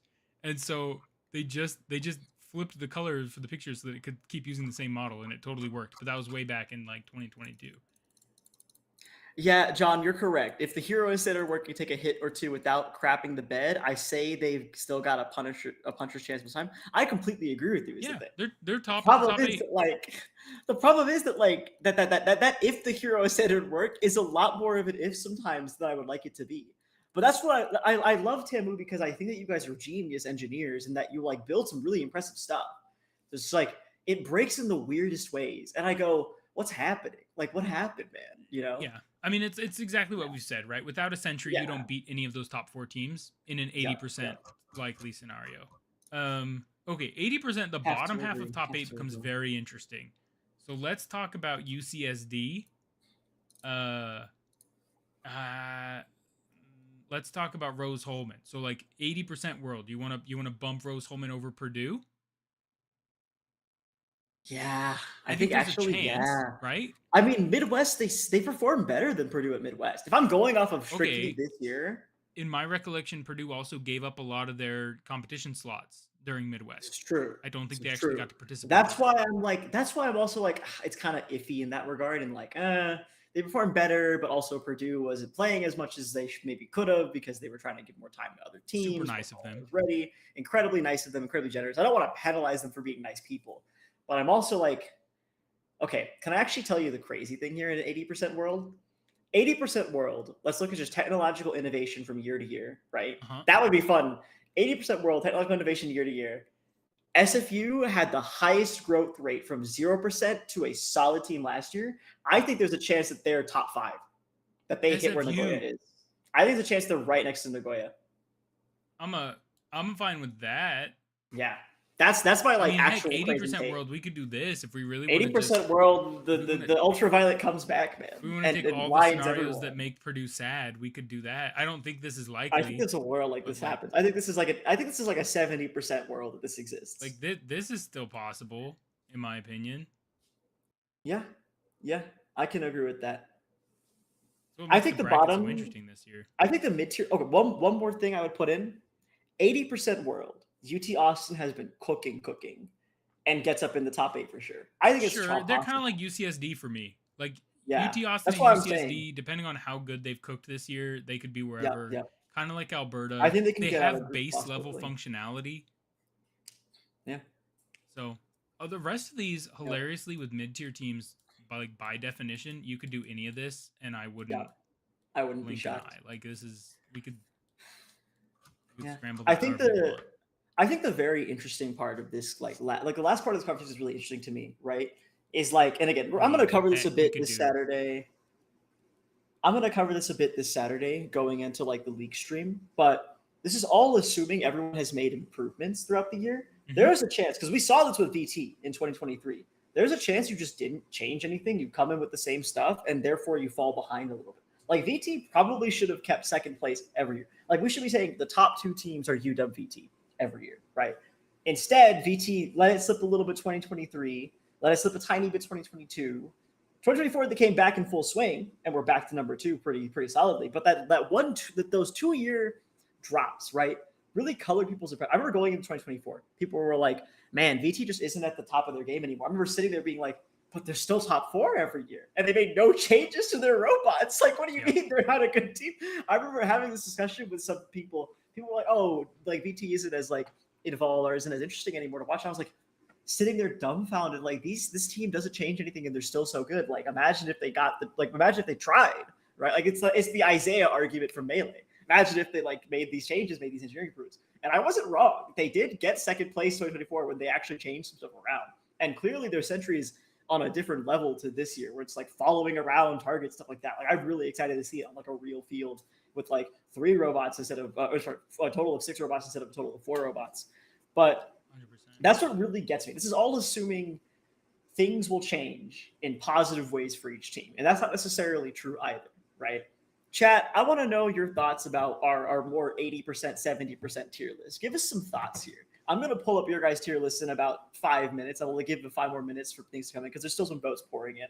Sure. Can you throw me what you're going to throw up, and then I'll cook on that. While I'm cooking and chat's finishing up their votes for the next 2 or 3 minutes, I want to make one thing extremely clear. I am so poised to be so excited for Texas A&M. The year that Sentry is functional again, it's now going to be almost more exciting than the first year was. The first year it was functional. Like, those videos are some of my favorite videos. The team goes so hype. Like, everyone starts jumping up and down and yelling and going crazy because the Sentry, like, launched projectiles, which hadn't happened yet, and it was awesome and this magical moment, right? The year that A&M has a functional Sentry again, like the first time we get 3 functional bots in a match, I will be the biggest Texas Aimbots fan. Everyone's going to hate it, all right? They're immediately the audience is immediately going to flip. They're immediately going to go from saying, Preston, you're too mean to A&M, to saying, wow, these commentators are super biased. I'll be the biggest A&M fan. I think if they have 3 functional bots, they're right up there with like an NUS and a CU. 100% in the mix for top 2. I'm gonna say this on rep, and we'll make this a donation incentive as well, possibly. But if A&M gets all 3 robots working in a match in top 8, and like they perform well throughout the whole match in top 8 with 3 robots, multiple rounds, a whole match, multiple rounds. I don't care if they lose that match. If all 3 robots were functional, even if the strategy sucks, if they pull a Ferrari on me and have a horrible strategy, I will personally dye my hair maroon red, the entire thing for A&M. If you get all 3 robots there, I'll do it. I'll dye my hair right then and there. Dude. Deep maroon red. I was gonna say, I'll bust out some like A&M face paint or something. If I will fully. I will wear the A&M merch. I mean, we'll be ready. I would be so excited. If this is what A&M like needs to motivate them, that'd be ridiculous. Like, surely they're motivated enough without these little silly incentives. But yeah, I want to carry the water for my aimbots so bad, but I just can't. Yeah. Yep. But yeah, actually, chat. One more thing before we put this, I sent Preston. I've sent it to you. I've sent it to you the live poll, by the way. Oh, gotcha. The live poll. It's in your Discord DMs. You can pull that up, and you can look at the most votes as well as the average votes. I think both are very funny tier lists. The idea here, Red Surprise, isn't that we're going for like, oh, this is top 8, like, and top 4. This is who we think can make. Well, this is 12 teams we think could make top 8. That's the idea. This is what the idea is for. This is the possible teams to make top 8, and those are the teams we think are definitely making top 4. And I do believe there are 8 possible teams that could make top 8. Well, maybe instead of calling it top 8, you mean like next 8, right? Yeah, I think next 8 is a better way. It's 1, 2, 3, 4, and then it's you could hit 5, 6, 7, 8, 9, 10, 11, 12. Yep. Yeah. If you throw ordered. Okay, so Luthia, this is our 80% tier list where we were like the 80% reality where VT is just better than UW this year for whatever reason, right? Like the possibility, but not the actual tier list we had earlier. Preston, you have it saved somewhere, right? Can you I hit the download button, and I don't think it downloaded anywhere. It's so jover. Chat, if you go back, we have the real tier list before this one. Go clip it, I believe we have UW, I think it was UW, VT, CU, and US is what we had at the top 4. And then the other top 8 is kind of a little bit changed around, but not too much. I'm not going to argue the bottom. Yeah, I think that's how we had it. Is this incorrect? Does anyone remember? If you remember, please let me know. Help us fix this. These teams are a mix anyway. I've got it. That's what we had. I believe so. I think that's correct. That seems correct to me. Those of you in chat currently, 2 things. Number 1, hit the follow button since you're already there. Please, that would be great. Number 2, my next big thing that I want to ask is what kind of donation incentives do you want to see at RMNA this year? Me and Preston have been talking about this. We're interested in doing some more stuff with like the Twitch stream, letting you guys put donation points in, put like subscription points in, and then we'll do some fun stuff on either the rep channel or the Robomaster NA channel during competition. Like for example, I just mentioned like I dye my hair maroon red for Tamu if they do like a really good match or something where all 3 robots work. But yeah, I'm kind of curious to hear what your thoughts are essentially like on that, like where you'd want us to go with that. You don't have to tell us now in chat if you're like, I'm so embarrassed to ask for this, Shaur. I don't want to ask you for what I want you to do, this horrifying thing like dunking yourself in an ice bath full of Gatorade and screaming UW wins again or whatever. But that's kind of what I would like to start talking about with you guys, get some information from you guys, get some thoughts on that. Feel free to hit my DMs up. I'm in the Discord server. I'm sure you've seen. It's at Shark. I think it's just at Shark. I don't think I have any special underscores or anything. Yeah, just at Shark. Hit me up. I'll respond. We can talk it through. Give me some ideas there. But yeah, I think Preston is pulling up the live votes and the funny haha stuff. I sure am. Yeah. I have the live votes and the funny haha stuff. You believe in the 2025 Purdue top 4? I think it's very possible. And like, if you believe, go vote. Go vote. I want to see the votes here. I'm really excited. I kind of looked at them. I did take a little peek while we were going through it. I was like, holy crap, chat. I don't know what's going on over there. All right, this is the most. We're currently looking at most votes. Yep. So let's take a peek. Robo Grinder, CU. Yep. ARU third? It is not ordered. You're not allowed to order it on the live polling. Oh, so okay. Go by the tiers. Oh, okay. I was about to have a conniption. Georgia Tech is the meme vote, right? Like this has got to be it. Georgia Tech is the meme vote. Georgia Tech is absolutely the meme vote. UCSD representing with participants. You know what? This is because they love us and they're viewing, and I appreciate that about them. I appreciate the support. This just means there's lots of USCSD stands actually watching. Odeo Samurai, sure. Yep. Top 4 contender. Sure. Could be a thing, absolutely. Could be a thing. Top 8, Purdue, Rose Hulman, SFU Tamu, UT Austin, Nagoya. I'll live with it. I don't have any complaints there. Oh yeah, I know where you got complaints. I'll live. McFalcons, yeah, all of this is pretty much in line with us. I think that a lot of the meme votes, etc. I like moving Minnesota up. I think that's chill. Yeah, I think that's chill. Minnesota up. Like I said, I think Minnesota is the most promising new team this year that we haven't seen anything from. I'm interested to see more from them, and just in general, like I think that they have a really good attitude to the game. A little bit I've talked to them. I'm really excited to see what they're going to do. NYU we need more from. I can kind of agree. In a way, I agree, right? Because I'm like I want to see them do well. And I think they do need to have more out there. But we'll see what happens. Hit that average vote button, Preston. I'm curious what the average vote is. I wanted to see that. I was looking at the actual. I was looking at the actual vote breakdowns. All right, here's the average vote. So I think it's a lot more interesting here. Okay. Top 4, we got VT, CU, and UW. These are our top 4 contenders. Interesting, someone voted UW top 8 for sure. Yeah, I don't know. I was going to say, if that's you in chat and you're willing to talk about it for a second. Yeah, tell us about it. What the heck? We're interested. UW top 4, not a top 4 contender, but a top 8 for sure is an interesting pick. NUS, I can agree. Mid-tier teams, that's a hot take for NUS, whoever voted mid-tier for NUS. Mid-tier team. Chad has hotter takes than I do. That's crazy, dog. They got some crazy takes. Purdue, I like how Purdue and RHIT completely solidly top 8 for sure. Everyone agrees there. Yeah. No one is like, nah, that's fine. Nagoya as well, pretty close to a top 8 sweep. I like where I'm okay with this, chat. I'll live with this. This. No, I think these are solid. I think chat's got a pretty good handle of the teams as well. Yep. Only one that shocks me is NUS specifically getting top 8 for sure instead of top 4 contenders. Because I'm like, who else would you put there, right?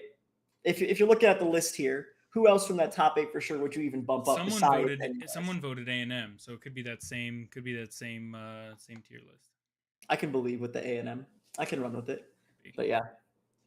Anyways, chat. I think we're about done. I think we're about at that time. Wouldn't you agree, Preston? You got anything more? Thanks so much for everyone hanging out. If you jumped in the second half of today's episode, podcast, whatever the cool hip word for episodes is nowadays, stream, there it is. And you're like, hey, this was kind of fun. Go watch the first half. We don't get anything from you watching the first half. Like Shaur mentioned, it's a brand new channel. We're here because we love making content. We want to grow something cool around RoboMasters and robotic esports generally. So I won't make a literal single penny off of increasing your watch time. I'm just telling you legitimately, the matches that we saw at the beginning of today were incredible. Please go check them out. Let me know what you think. It'll also prep you. Today's Monday, means we'll be back on a Wednesday watching the actual finals for the Southern region before we move on to the Central region. Of warming up for RMNA and also prepping for RMUC finals that Shaur and I will be streaming in July. Yeah, we stream every Monday, Wednesday, and Sunday. So feel free to pop by any of those days around this same time. It's on our Twitch schedule. Just check there. But yeah, last couple of announcements, I guess. I'll do one more. I put a teaser of this into the RoboMaster Discord. I am currently working through a full translation of the Robo Souls game so that hopefully everyone can read the English as well, which has been an interesting time to say the least. And I would love to go. Maybe we could do that as a stream one day. I go through like how I decompiled it and like work through how I like did it. If people are interested for that, I'm down to go through like Unity programming on that and how that works. Maybe you can make your own translations if you're interested and make things like pirate speak work like Minecraft. Final thing to talk about, we also are still streaming on the RoboMaster North America channel on every other Saturday. So don't think this is replacing anything. These are two kind of separate things. We get to be a little bit more authentic, chill here, and like just get to talk more about other stuff that is not necessarily RoboMasters. And if you want us to talk about other stuff, so you can just message us, me and Preston. I know that some people have already messaged us some Robotics Real Steel tournaments they want us to watch, and we'll definitely commentate those at some point. It sounds like it'll be a ton of fun. But yeah, hit us up with your crazy ideas, what you want us to do. We're down. We'll play some games together. We'll have some fun. And this is kind of going to be more of a chill thing for that reason. But yeah, thanks everyone so much for coming by. It's been a blast. It's been a pleasure to have everyone through. If we made you mad about the tier list, please let us know. I would love to know. Hit us on our comments in YouTube. Hit us in wherever else you can find us. I'll happily take your criticisms. And we'll catch you next time. See you guys Wednesday.